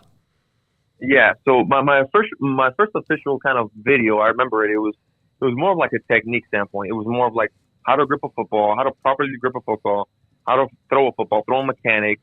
So I did that for a couple of weeks. Then it was more of like, hey, let me understand the game. Then it became like, okay, let me, watching tutorials on like coverages, cover 2, cover 3, what zones to attack in each coverage. And then it got to, hey, let me watch some Drew Brees, Aaron Rodgers, Tom Brady, Peyton Manning, some of these guys, and let me see how they just play the game. And I would just turn on their tape and I would just watch, and try to pick stuff up from there. And then, obviously when I got with Achilles Smith, we got in a lot more detail with, combinations, footwork, all that stuff. And that's really when it skyrocketed there, was when I got with Achilles. And then obviously getting that walk-on opportunity was huge. All right, so if I start watching John Rahm play golf on YouTube, does that make me a better golfer? I mean, come on. That's still an amazing story. So you go to junior college, and what, your second year, is that right, you start? Yeah, so I come in the first year, and, you know, I was living that Division I dream because I had a pretty good sophomore season and in junior college. So I was thinking, hey, I was going to go to Division I. I had the prototypical size. I'm thinking, hey, I'm going to live that Division I dream. I got an offer from UC Davis. My math wasn't transferable for UC schools, so I couldn't go Division I in California for UC schools. So then I was like, hey, I got to go Division II. And, you know, the goal initially when I first started playing was, hey, I'm doing this because I want to go to the NFL. So I ended up researching, you know, what Division II quarterbacks were actually in the NFL. And there was one guy, and the guy's name was Dustin Vaughn. And Dustin Vaughn played for Don Carthel at West Texas A&M. Huh. So I found that out that he went there and he played for Don Carthel. Then I figured out that Don wasn't coaching anymore. I found out that Colby was coaching. So I said, hey, you know, this guy did it. Why can't I go to Commerce and do the same thing? It's an amazing story. So you go there, and I believe, and I'm kind of sharing some of this information, what string quarterback were you when you arrived at A&M Commerce? A&M Commerce, when I got there, I believe there was about six quarterbacks, and we didn't really have a particular depth chart when I got to Commerce. Where I was really buried on the depth chart was when I walked on in junior college at Southwestern. I was ninth in the depth chart there before working my way up to play. But no, I would say I was, you know, fourth or fifth coming in, redshirting. And then that next year they let me compete for the starting job, and that's when I won it. Luis Perez, the quarterback of the Renegades, they won the XFL championship. How cool was it to get to meet The Rock? What was that like with Dwayne Johnson? Oh, he's awesome. He's such a just inspiration to so many young men. And, you know, he's so humble, too. You know, the guy, so knowledgeable, so humble. You can see the kindness and just the pure positive vibes he gives out. You know, you can tell he's a genuinely good person. And no, it was honestly a surreal moment getting to meet him, shake his hand, and give him a hug. Luis Perez with us on 365 Sports. Will you share the story of you calling Coach Carthel when you were at A&M Commerce? You are from San Diego, but for some reason you decided to drive with your wife to Kansas City in December. Can you... This is another one of these just turns of this story that never ends. Yeah, so this was my junior year. So after we had played, we lost to Grand Valley State that year in the playoffs, and I was really bummed out. I mean, it took a toll on me that we lost. We shouldn't have lost that game. And I ended up saying, hey, you know what? Like, I'm going to go to the national championship next year. I said, I want to go see what it's like to go to the stadium, see the atmosphere, because I want to be ready when I play there next year. So my wife and I, you know, she ends up saying, all right, let's go. I have to, you know, put me through some chores to let me go. So anyway, so I do that, and we drive, and, you know, I mean, it's probably 2 or 3 inches of snow. I mean, it was -5 degrees with wind chill. We go out there, and we watch the game in, like, -5-degree weather. And we're watching the game, and I'm just like, man, like, I took my notebook. I was taking notes because we were actually going to play that team, North Alabama. We were going to play them the first game of the year the next year. So I was kind of scouting / kind of seeing what the atmosphere was like playing in a national championship. But, yeah, we went out there just to check it out. And did you call Coach Carthel? Yes. I called him. I told him, hey, I was going to the game. His quote to me was, you called him after the game. Coach, we can do this. We can beat these guys. Oh, yeah, 100%. I called him. I said, hey, Coach, like, we can play here next year, and we can beat North Alabama the first game of the year. And sure enough, you know, we beat North Alabama first game of the year, and we won it all. Went on to win it. This is a possibility of some sort of movie. I'm not over-exaggerating. And some people, let's be honest with you, about on the chat room, they're like, the XFL, this and that. This is not just about that. You won the championship. This is an incredible story, a human interest story with Luis Perez, the quarterback of the Arlington Renegades. Do you think you're going to get a call from anybody in the NFL? I sure hope so. That's not in my hands, but I sure hope so. Hopefully I did enough these last couple of weeks to kind of ensure my spot in the NFL. But again, who knows? I'm going to have a talk with my agent this week and kind of see what to do from there. So what do you do until then? Do you just go about your business? What do you do until you wait for the call? It's like a player that's not drafted, and there's a lot of undrafted free agents that sign with teams. What happens with you now? Yeah, so I'm going to take, probably a day or two to kind of relax, decompress, and then get right back at it, get back to training and stay ready because, when you play football in the spring, like I've done the last 6 years, there's really no off season because you play in the spring to be able to play in the fall, right? So you can't ever let up. There's no time to rest because at any point you can get that call. And if you're not ready and they give you that call, I don't want to live with that regret of, man, what if I was training and I was ready and I would have made the most of the opportunity. So again, there's really no off season. Coach Carthel told me that he was with you the night or the day after that. I don't know if you were walking around the Riverwalk or whatever, but he noticed you were wearing a certain type of shoes, like sandals. Why? Oh, the Crocs? I was wearing some Crocs. Yeah. Was there something wrong with your foot? No. It was just kind of, sometimes I don't like wearing shoes because of my. Oh, okay. He had told me he yeah. thought you had injured your foot and you still played on Saturday night in the win for Arlington against DC Defenders. All right, last thing. So you YouTubed yourself into a quarterback, right? Yep. You were naturally an elite bowler, correct? Correct. How did you learn how to play billiards? Oh, yeah. You must have had some long conversation with Coach Carthel, huh? Yeah, Coach, man. So, Coach Carthel, from the day I got there, pool kind of just intrigued me. It was kind of a fun game. I didn't really know how to play it much. But every time I played against Coach Carthel, he would just whoop my butt every time. So, my first instinct was, all right, let me get on YouTube. And I went on YouTube and I started figuring out, how to put English on the ball, how to hold the cue stick, how to, watching some of these guys, how they play. And sure enough, I just got better and better and was able to beat him a few times. Yeah, he's not happy about telling me that story. Well, he was not. He was, in fact, he kind of just shared that with me because I've known Colby for a while. And he goes, listen, I'm not thrilled about telling you, but he probably beat me 9 of the last 10 times. And he taught himself to play quarterback and play billiards through YouTube. Yeah, no, me and Coach Russell probably played maybe 300 games.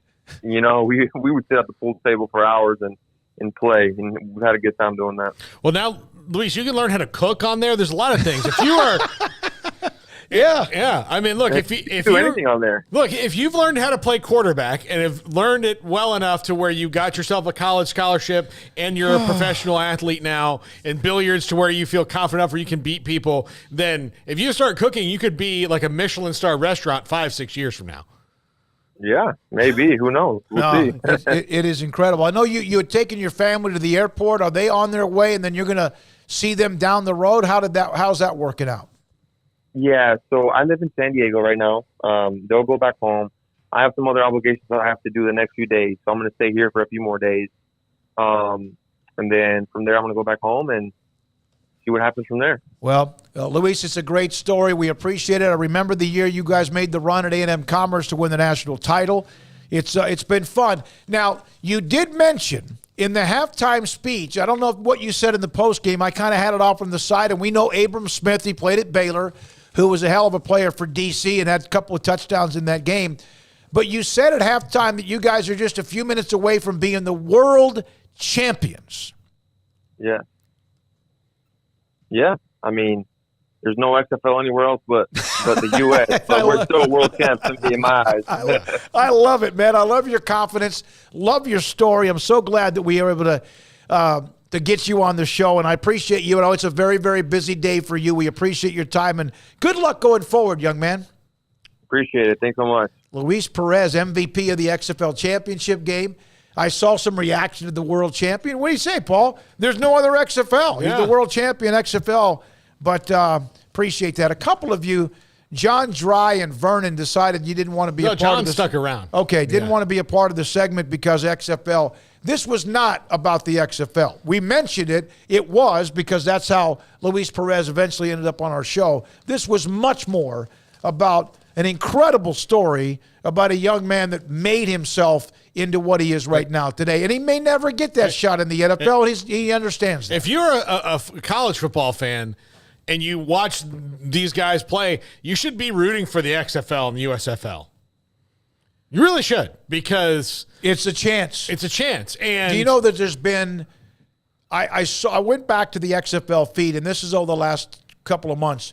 There have been, I want to think, maybe 2 or 3 dozen players given NFL camp invites. Yeah. None of them may make it, but they were given invites. So, you know, I think the biggest difference between the very first iteration of the XFL, that failed so very miserably and very fast, and this one is that The Rock is realistic about, look, I'm only going to grow this league if people are doing it to get to the NFL. And then if they don't and they come back here and play, then they're happy with that. But if we give them those opportunities, I don't think Vince really wanted that. I think he wanted to compete. He wanted the USFL model, again, because it was this, you know, we're not going to have the halo on fair catches and our rules are going to be tougher and all that. And now the XFL has gone in the other direction where they are trying to pioneer rules as opposed to get rid of rules the NFL put in for safety. The kickoff and the return where they have the box, and it's just some unique. So, Kim Coulter, you've done this too often, but thank you, the $9.99 super chat. This interview was worth the contribution. Thank you very much. It was, I just said, it's pretty unique. And so I reached out to Colby, Coach Carthel at SFA. He and I spoke a little bit this afternoon. I'm glad we did because we kind of missed each other a little bit along the way. But, man, the story. So we've had a football player from Utah State who is headed to Baylor, who has gated horses, owns 2 horses, looking for more. He's out looking for cows right now. He's a bull rider, and that's something that I would never have known had he not committed to Baylor, or if I had done the story or gotten into it. I'm not saying it's about me. I'm talking about it's very fortunate. And then Luis Perez in the story, JUCO, after teaching himself how to play quarterback, he was an elite bowler. I hate him because he has 12, not like 1 200 game, but 12 300 perfect scores. When I was a kid, we stayed in a timeshare in Hot Springs Village, Arkansas. You've been there. Yep. We stayed there, and in the community, they had like a little bowling alley. And we were there for like 10 days. It was a long time. And it was fun. It was good, but it was just the 4 of us. So eventually you have to do something. You could go and bowl for like $2 a game during the day. And I went every day for a little while and bowled. And I got at like 11 years old, not too bad for an 11-year-old because I was doing it every day. Mm-hmm. But since that point, it's just been fewer and far between. I bet if I went out and bowled, it'd take me a couple of games. I'd still not get 150 maybe. It's hard. We have 2 bowling alleys here in Waco, and one of them is at Main Event, which is a new place.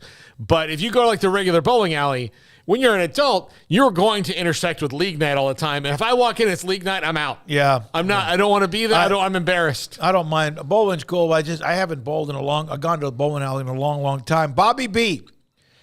I didn't know how to do brain surgery, so I went to the internet. I went to the YouTube. I learned how to do surgery on YouTube. I learned how to working man. I learned about the fourth. Skip that one. Oh, why? Skip it. You can learn about history. There's not a. Oh, okay. So that's why you guys are a part of it. Let's see him. He taught himself how. There was one other. I learned how to type on the internet.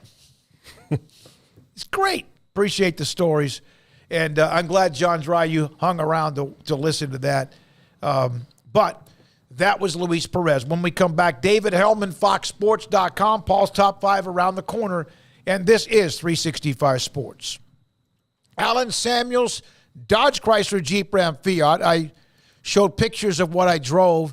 the Summit 4xe Summit, the Jeep Grand Cherokee, last week for a couple of days. It is Jeep season right now at Allen Samuels, and you can get 2023 Jeep Grand Cherokee Limited with $5,500 in total values, or 2023 Jeep Gladiator, the Sport, with total values up to $5,000. Or if that's not enough, how about the 2023 Jeep Compass, 5.9% for 72 months plus $2,000 in total values.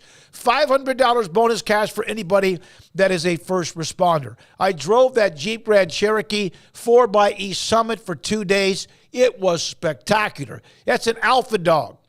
Paxton, here's the word. It's elite. It is fantastic drive. It was durable but smooth, had luxury and toughness all in one. It is Allen Samuels, Dodge, Chrysler, Jeep, Ram, Fiat, Ted Teague, one of the sponsors of the Academic All-Stars. We honor Wednesday night, Loop 340 east of 84 in Waco. There are 26 letters in the alphabet, over 600,000 words in the dictionary, and just 3 of them said together can change everything. Let's order pizza. Those 3 words lead to dough made from scratch and 3 fresh signature cheeses that blanket golden crust in a heavenly melt on Marco's Pizza that'll blow your mind. So visit marcos.com to order and stop by Marco's Pizza in Belmead, China Spring, Woodway, and in Robinson. Marco's. Pizza lovers get it.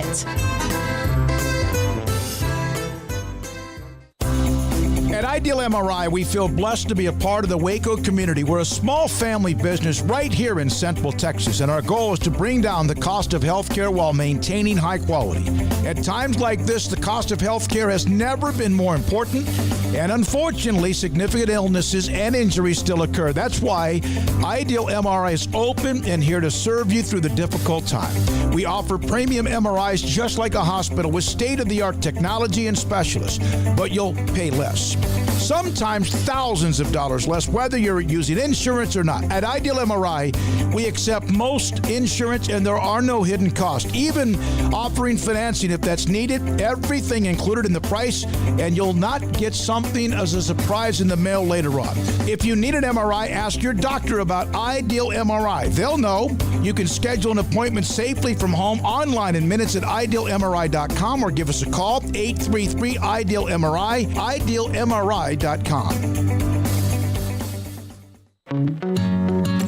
Established in 2007 and independently owned, Alliance Bank Central Texas is committed to helping families and businesses meet their financial goals. From their tellers to their board of directors, they know the importance of superior service and competitive products. Customers have confidence knowing that their financial needs are in good hands. It's your bank, Alliance Bank Central Texas, with 2 Waco locations, 4721 Bosque Boulevard and 191 Archway Drive on Highway 84, and at alliancebanktexas.com. Member FDIC, an equal housing lender. Did you know that 1 out of every 4 men have symptomatic low levels of testosterone and don't even know it? And if you think you're too young to worry about it, guess again. Low T levels can make you feel tired and grumpy, raise your cholesterol, and cause weight gain. Petty Clinic Low T can set up same-day blood screening and results. So if you're tired of being tired, call or go online at pettycliniclowt.com. It's a private clinic with an atmosphere catering to men. Affordable, only $165 a month, including lab work, office consultation, testosterone injections, and follow-up visits, compared to $300 or more a month in Dallas or Austin, and you don't have to drive 90 miles one way or the other and fight the traffic. Petty Clinic Low T has board-certified physician consultations and will provide the best form of brand-strength testosterone. Contact Petty Clinic Low T for increased energy, improvement in sexual desire and performance, mood, concentration, even a decrease in body and belly fat. Just off Highway 84 and Old Hewitt Drive in Woodway, pettycliniclowt.com.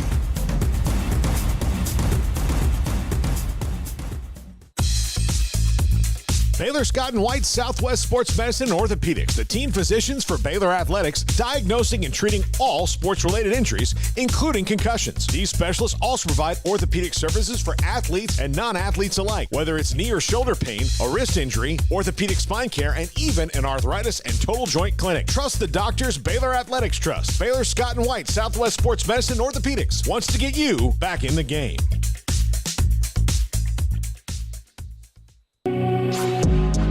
Welcome back to 365 Sports. It's time for our weekly segment with David Helman of FoxSports.com. 5:32 here on 365 Sports. David Helman, Fox Sports, with us on 365 Sports. Paul Catalina and David Smoak. Craig back tomorrow. David, thank you very much. So looking back at the schedule, what were your takeaways on the Cowboys' schedule and you know, like some potholes or where they can maybe be in pretty good shape? I think my big takeaway, and I think I said this last week. I mean, I'm not going to spend a lot of time stressing out about who's going to be good and who's going to be bad. I mean, nobody thought the New York Giants were a playoff team last year, et cetera. So, I mean, we don't know how good or how bad the schedule looks, but I will say, just going off of what we know about how the league did last year, that stretch that starts on Thanksgiving and runs until the end of the season looks about as hard as I can remember the Cowboys ever having to deal with. I mean, you're just really talking about the meat of the, you know, playoff contenders on your schedule. I think, I believe, I don't have it in front of me, but I think they either play 4 teams that made the playoffs last year or 5 in the last 7 weeks of the season, and then another team in Detroit that just barely missed the playoffs with a winning record. So when you're talking about the teams that we expect to be good, the Cowboys are going against a lot of those in crunch time of the season. So yeah. I'm really interested to see how that plays out. Yes, from the Thursday after Thanksgiving on, it's Seahawks, Eagles, at Buffalo in December, at Miami, the Lions at home, before closing out with the Commanders, who maybe they just have an overjoyed year because they've, you know, the big bad wolf has gone in Dan Snyder, but still, that is a stretch of, I mean, it's going to be great for TV, David, but man, it is tough. Yeah, I mean, hey, you know, I don't think anybody has super high expectations for Washington, but they beat the hell out of the Cowboys at FedEx in the season finale just last year. So, I mean, you can't take anything for granted. But, yeah, I mean, like I said, it's basically playoff teams all the way down after Thanksgiving. And I'll say it one more time, just because that's what it looks like right now doesn't mean that's how it's going to be. But, you know, I have a feeling Buffalo is going to be relevant. I have a feeling Seattle and Detroit are going to be decent teams. So yeah, I mean, if the Cowboys are going to make the playoffs for a third straight year, they're going to have to be playing their best ball at the end of the season. David, rookie mini camp was this week. Given sights and sounds, anything you heard, especially from maybe Brian Schottenheimer, who's not going to call the plays, but his first interaction as the OC here in Dallas? You know, I think we set a new standard for not getting anything out of rookie mini camp. You know, the players didn't really practice. Mike McCarthy had a back procedure, so he wasn't on hand. Nothing that I'm really going to overreact to. I think Brian Schottenheimer just talked a little bit about, you know, how much is already in place in terms of, obviously you've had the same quarterback for a long time. The head coach has been there for you know, this is his 4th year at this point. I don't think they need to revolutionize anything. And that's kind of the gist I got from listening to him is that by and large, I don't think the offense is going to change drastically.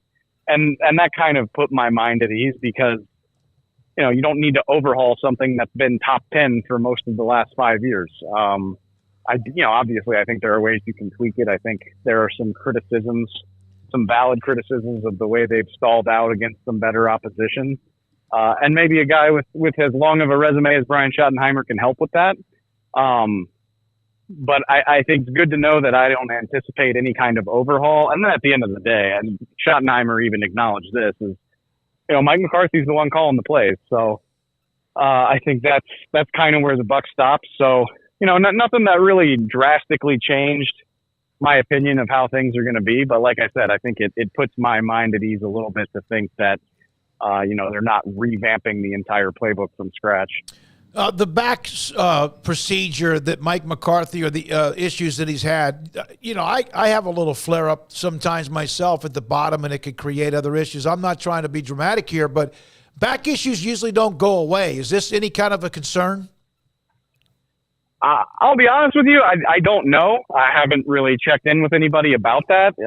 But I mean, I know I'm much younger than Mike McCarthy, but I've got a bad back, and it doesn't prevent me from doing the day-to-day of my job. So I don't think so. I think it's pretty standard stuff, and it's a time of year where you can get away with being off your feet for a little while. So no, I don't have anything that makes me think that this is something that should linger. Do you think that Dan Quinn put the Cowboys fans at ease? Everybody thought Micah Parsons was all of a sudden going to be a 275-pound defensive end. They just kind of clarified that they still intend to use him, like Micah Parsons. I think Dan Quinn probably put Jerry Jones at ease. Dan Quinn's like, don't worry, Jerry. We're not, he's a linebacker. And I joke, but it's going to be very, very interesting because, we've seen that play out a few times over the years of, I think a famous one was Jimmy Graham, tried to get paid as a receiver because he was used so much as a receiver. And yeah, Micah rushes the passer, but he plays linebacker. You're talking about a difference of lots and lots of millions of dollars when it comes time for payday. So I think there's a practical reason why the Cowboys might not want to say he's a defensive end. But yeah, also I think it was always an overreaction to say, Micah Parsons just isn't going to put his hand in the dirt and bang against offensive tackles 60 times a game. He weighs 235 pounds. I don't think that's a good idea. I think his athleticism is too rare to risk bulking him up too much and losing that. I think the versatility is valuable, even if he is better as a pass rusher. So yeah, I never really bought that was going to happen. And like I said, I'm sure Jerry appreciates Dan kind of clamping that down. David, is there any specific rule in the NFL that you wish, if you were a commissioner or rules official for a day, you would change? Shoot. Yeah. Off the top of my head, I think, there's so many things that I would probably want to look at, but without really prepping for an answer, I don't think defensive pass interference should be a spot foul, or at the very least, I think it should be reviewable. I think defenseless receiver hits and roughing the quarterback hits should be reviewable. Honestly, I get it. They put the rule in after Tom Brady tore his ACL, no more diving at quarterback's knees, and I get that at the very least because that is, that's a good way to hurt somebody who's stationary. But the over-legislating of hits on quarterbacks drives me crazy. I'm not saying to throw those rules out completely, but at the very least, you should be able to review that stuff. The stuff where, he put his weight on the quarterback and all that type of stuff. It drives me nuts. And I get it. The quarterbacks are what drive ratings, but I hate feeling like the defense is playing with both hands tied behind its back. So any sort of egregious penalty, a 40-yard defensive pass interference or a crucial quarterback roughing or a crucial unnecessary roughness on a hit over the middle of the field, all that stuff I think should be reviewable. And unless it's particularly egregious and intentional, I would try to not legislate it as much. So that's what comes to mind immediately. Yeah, the spot foul on pass interference, I could see if a guy's just breaking away and you tackle him, but it's almost an offense that struggles. Just throw the fade down the sideline. There's going to be contact, and a lot of times if you can't do anything else, you're going to get a 27-yard penalty. I see that in the college game too. Sure, I would like to think that a competent referee could look at a replay and judge, whether the DB was trying to prevent a touchdown or just making a play on the ball and getting a little too physical. I think you could probably differentiate between those two. For that matter, it's not a rule, but if I were the commissioner, I would push for full-time dedicated referees instead of part-timers who do this on the weekends, but that's a whole different story. Yeah, Someone mentioned the fumble forward through the end zone being a touchback. Well, I understand that, though. Yeah. That's never been one that has really bothered me the most. It's probably happened to them. Probably happened to their team at a key moment. It cost them something, and they hated it. So that's such a rare occurrence that it never really bothered me very much. It's a pretty harsh punishment, but like I said, I mean, you might see 2 of those in a given season. So, it doesn't seem prevalent enough that I'm worried about fixing it. David, what do you think about the sale of the Commanders to Josh Harris and his group, Magic Johnson in there as well, among others, and what that means for the NFL and for the NFC East? I think we talked about it back when it was still just a rumor. I mean, I'm as a fan of football, I'm excited. I don't mean to make you feel bad, Smokey, but I'm 35, and I have no memory of Washington being anything but I have no memory of them being anything but a bad joke. Like all of this, I'm a student of the history of the game, so I understand the history of the franchise. I understand their significance, but never in my lifetime have I seen it. And obviously, Dan Snyder's ownership is just an embarrassing stain on not only a great franchise, but the most popular league in America. So to get that out of there and hopefully try to move past it, and then also maybe have, in terms of history, Washington is a top 10 franchise in the NFL, and we just have not seen it in almost 40 years. So, I think it's exciting for the NFC East. Again, like I hear all this talk about what a great rivalry Washington-Dallas is, but I've never seen it. I don't know anything about that because it's been one-sided and uninspiring for the whole time that I've been an adult, basically. I couldn't agree with you more. I mean, you're not hurting me. I mean, I agree. I think Dan Snyder also found the only profession on earth where you can do everything as bad as you possibly could and still make a 900% profit. Oh, I mean, seriously. I mean, I think just take the money and go because it's a net positive for football to get him out of there. But yeah, I mean, to run that franchise into the ground the way he did and make that much money selling it is not overly fair. But I guess neither is life. Yeah. David, thank you so much. Appreciate you, buddy. Appreciate your time. Yeah. All right. Thanks, guys. David Helman, FoxSports.com, Mondays at around 5:30. If the Washington Commanders under Dan Snyder were a restaurant, they would fail their health exam, the chairs would break, that you would never have a head chef for longer than about a week. Yeah. The food would be terrible. Like, all these things He'd were go happening. broke, which and then, unfortunately for him, he didn't. He actually made money. Yeah. And then, but if you applied that same thing to the restaurant, but you'd sell it, and all of a sudden it's Outback Steakhouse. Yes. Like it's all, there's Who's a the thousand guy? locations. Who is it that goes into a restaurant on the Food Network and Gordon Ramsay? Well, he does that. He's, but there's a guy that's a kind of a big, strong, black-headed guy.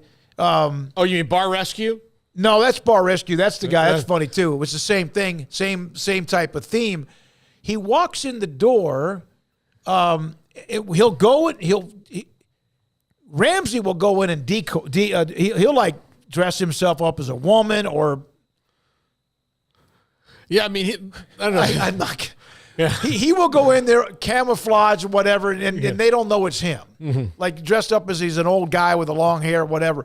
There's another guy, Irvin something. I forgot his name, but he'll go in, and I love those shows that you go in and Restaurant Impossible. That's the name of the show. And I love those shows. Washington would have been the restaurant every night that they feature. So disgusting. And if you sent another, which I'm sure they have, we know they have, but if you just put another NFL owner in disguise. Robert Irvine, thank you, Justin. And went through that, I'm sure all of them, even the ones that are not really great at running their franchise, would be like, I'm not good at this. And the Browns are better at doing it than Dan Snyder. And the Haslam family's not been great at this. No.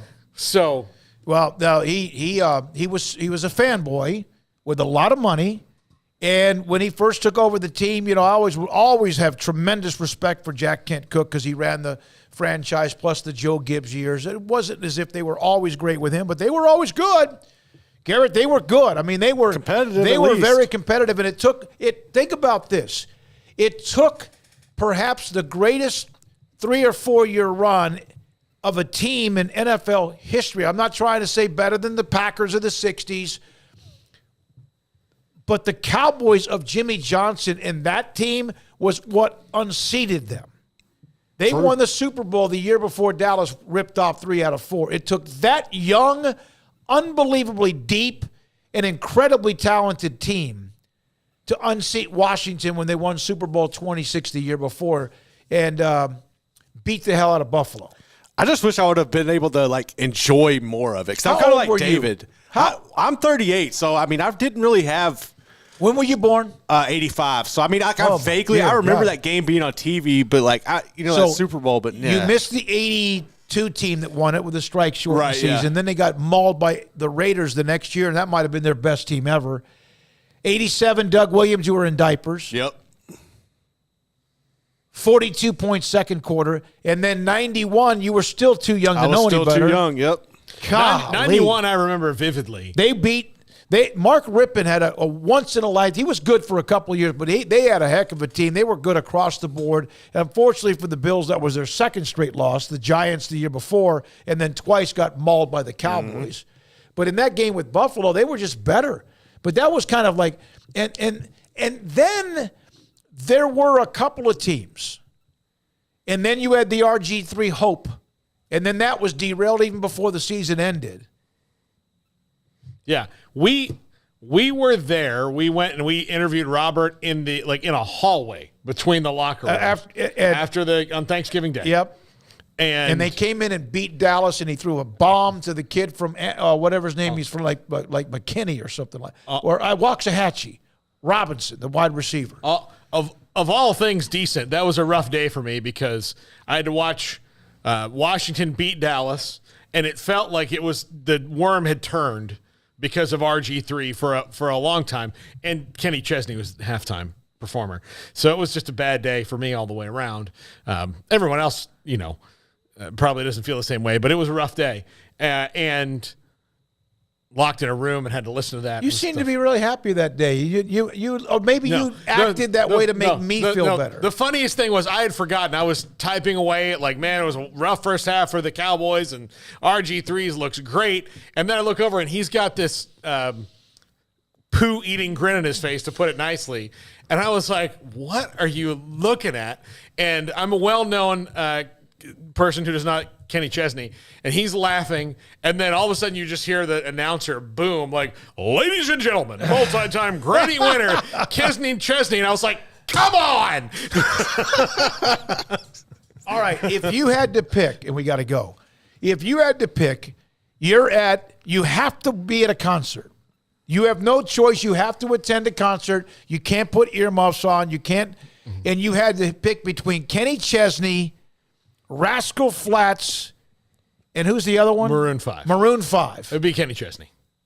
I could make it through he's Kenny. Up there. I could make it through Kenny Chesney more than the other two. When we come back, Paul Catalina's Top 5. This is 365 Sports. Pizza, burgers, and Bears football. There's no place around Waco that serves them all other than Bubba's 33. Come show your green and gold and enjoy some of Waco's best food and beverages while watching your favorite team, the Bears. When real Bears fans get hungry, Bubba's 33 is the #1 spot for ice-cold drinks, hand-stretched, stone-baked pizzas, and bacon-infused burgers. Join us for indoor or patio dining. Bubba's 33, Waco's restaurant and proud supporter of Baylor Bears football. Sick 'em, Bears.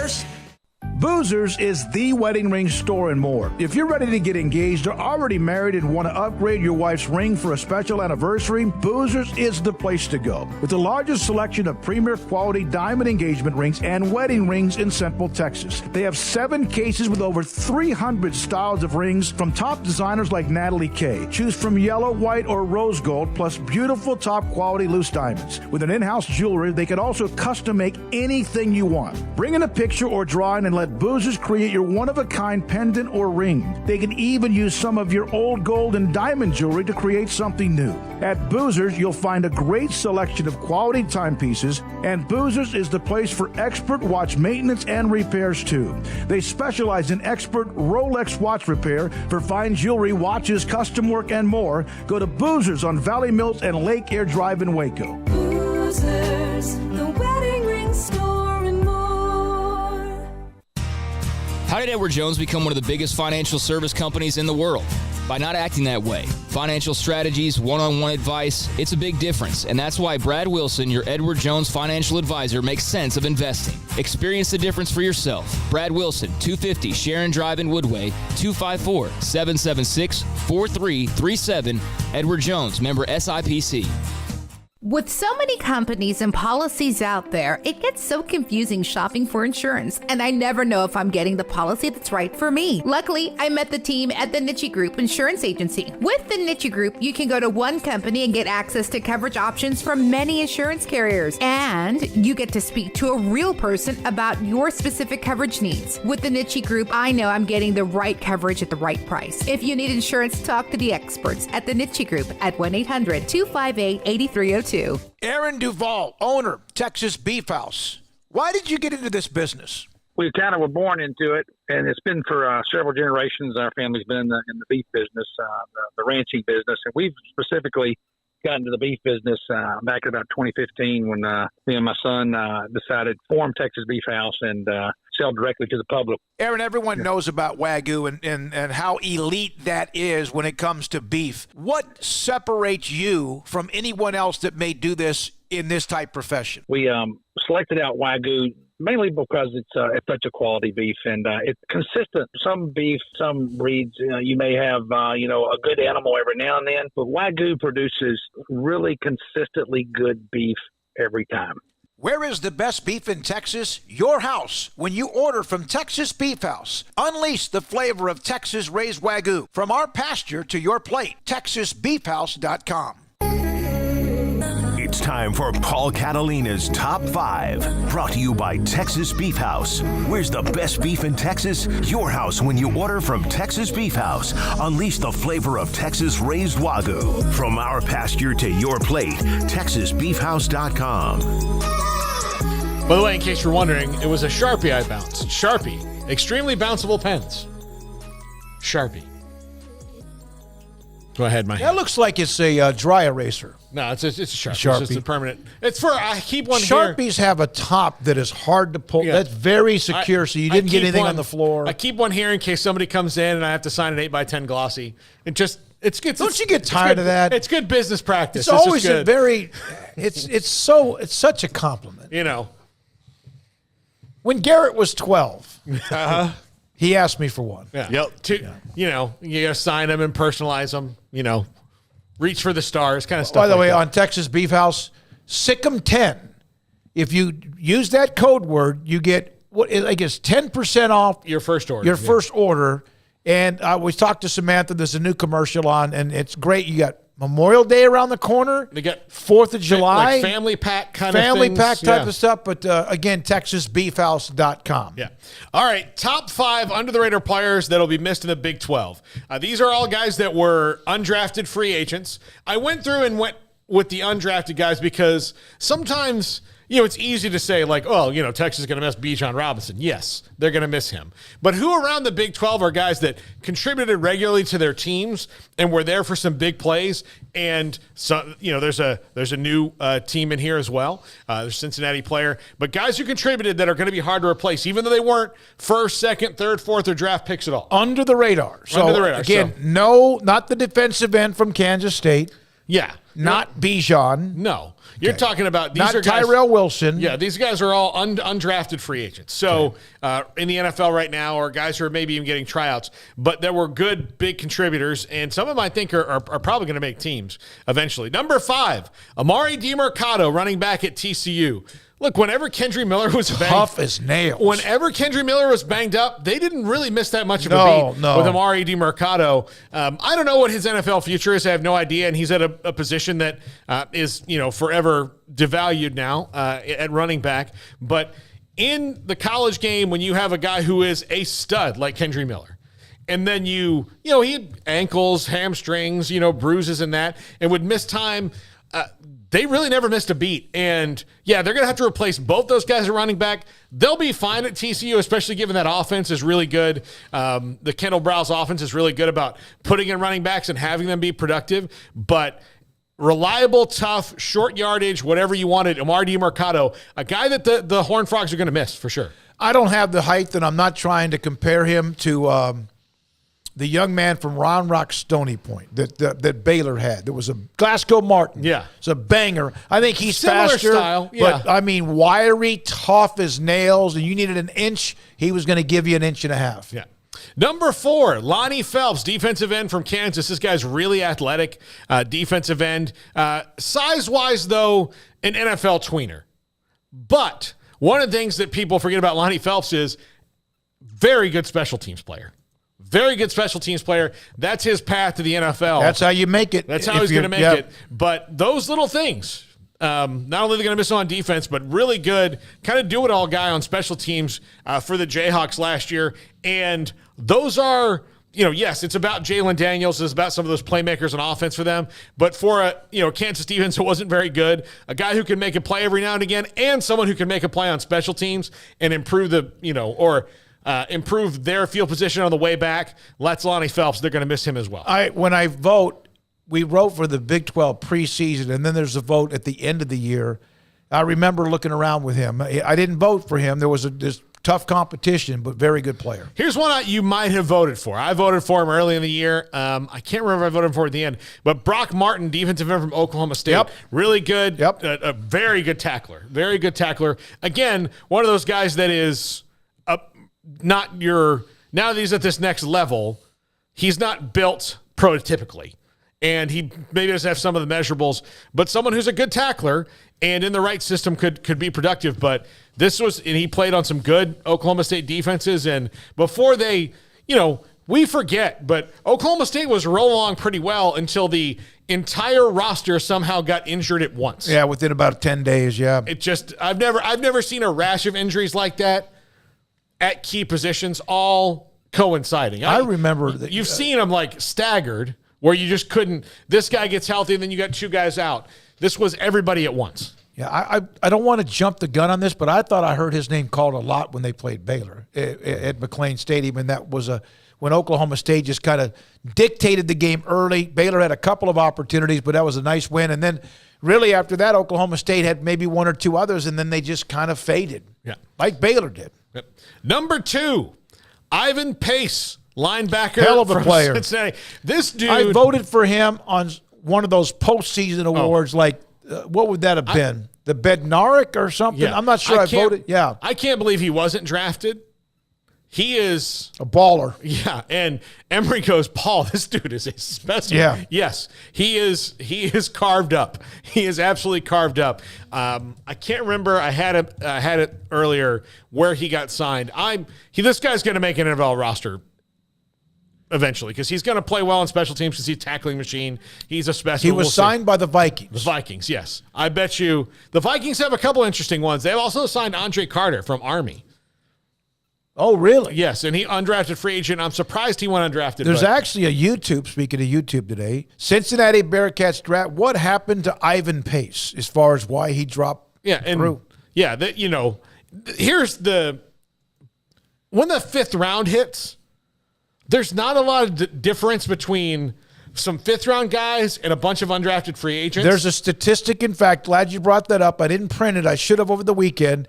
That it's actually, if you're a 6th or 7th round pick, it probably is better if you're an undrafted free agent. Yeah, because you can negotiate your own thing. You go where you want to go. But once you hit after the first maybe 10 picks of the 5th round, you're talking about players, 175 to 350.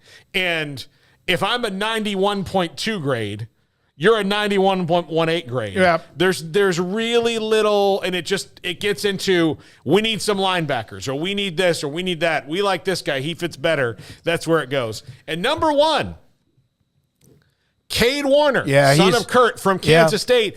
And he's the inspiration for this, because when I was going through to make highlights for the Open today, I said, let me find some Will Howard highlights. Will Howard had some good ones, and he's trying to get some players that are coming back. Well, he kept popping up as I'm like going through the Will Howard highlights. It's Cade Warner touchdown, Cade Warner first down, Cade Warner.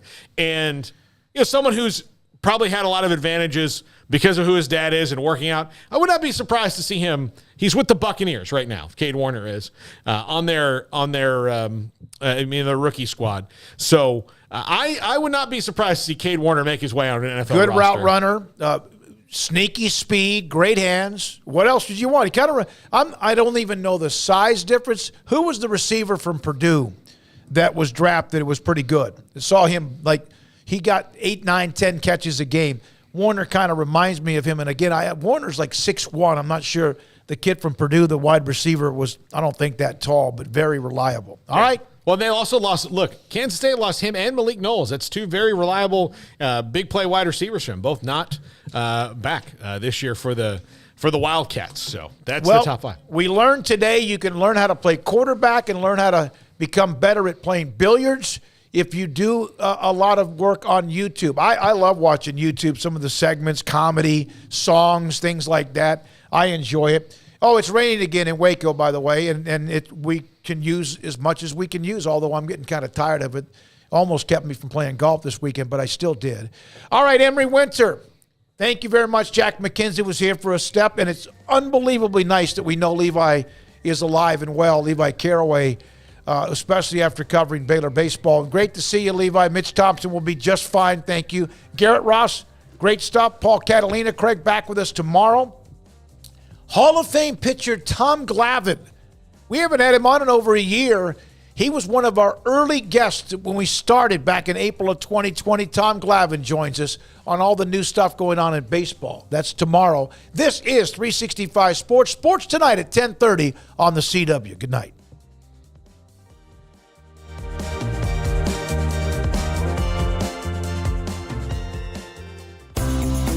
Ideal MRI is a small family business right here in Central Texas. We're open to support you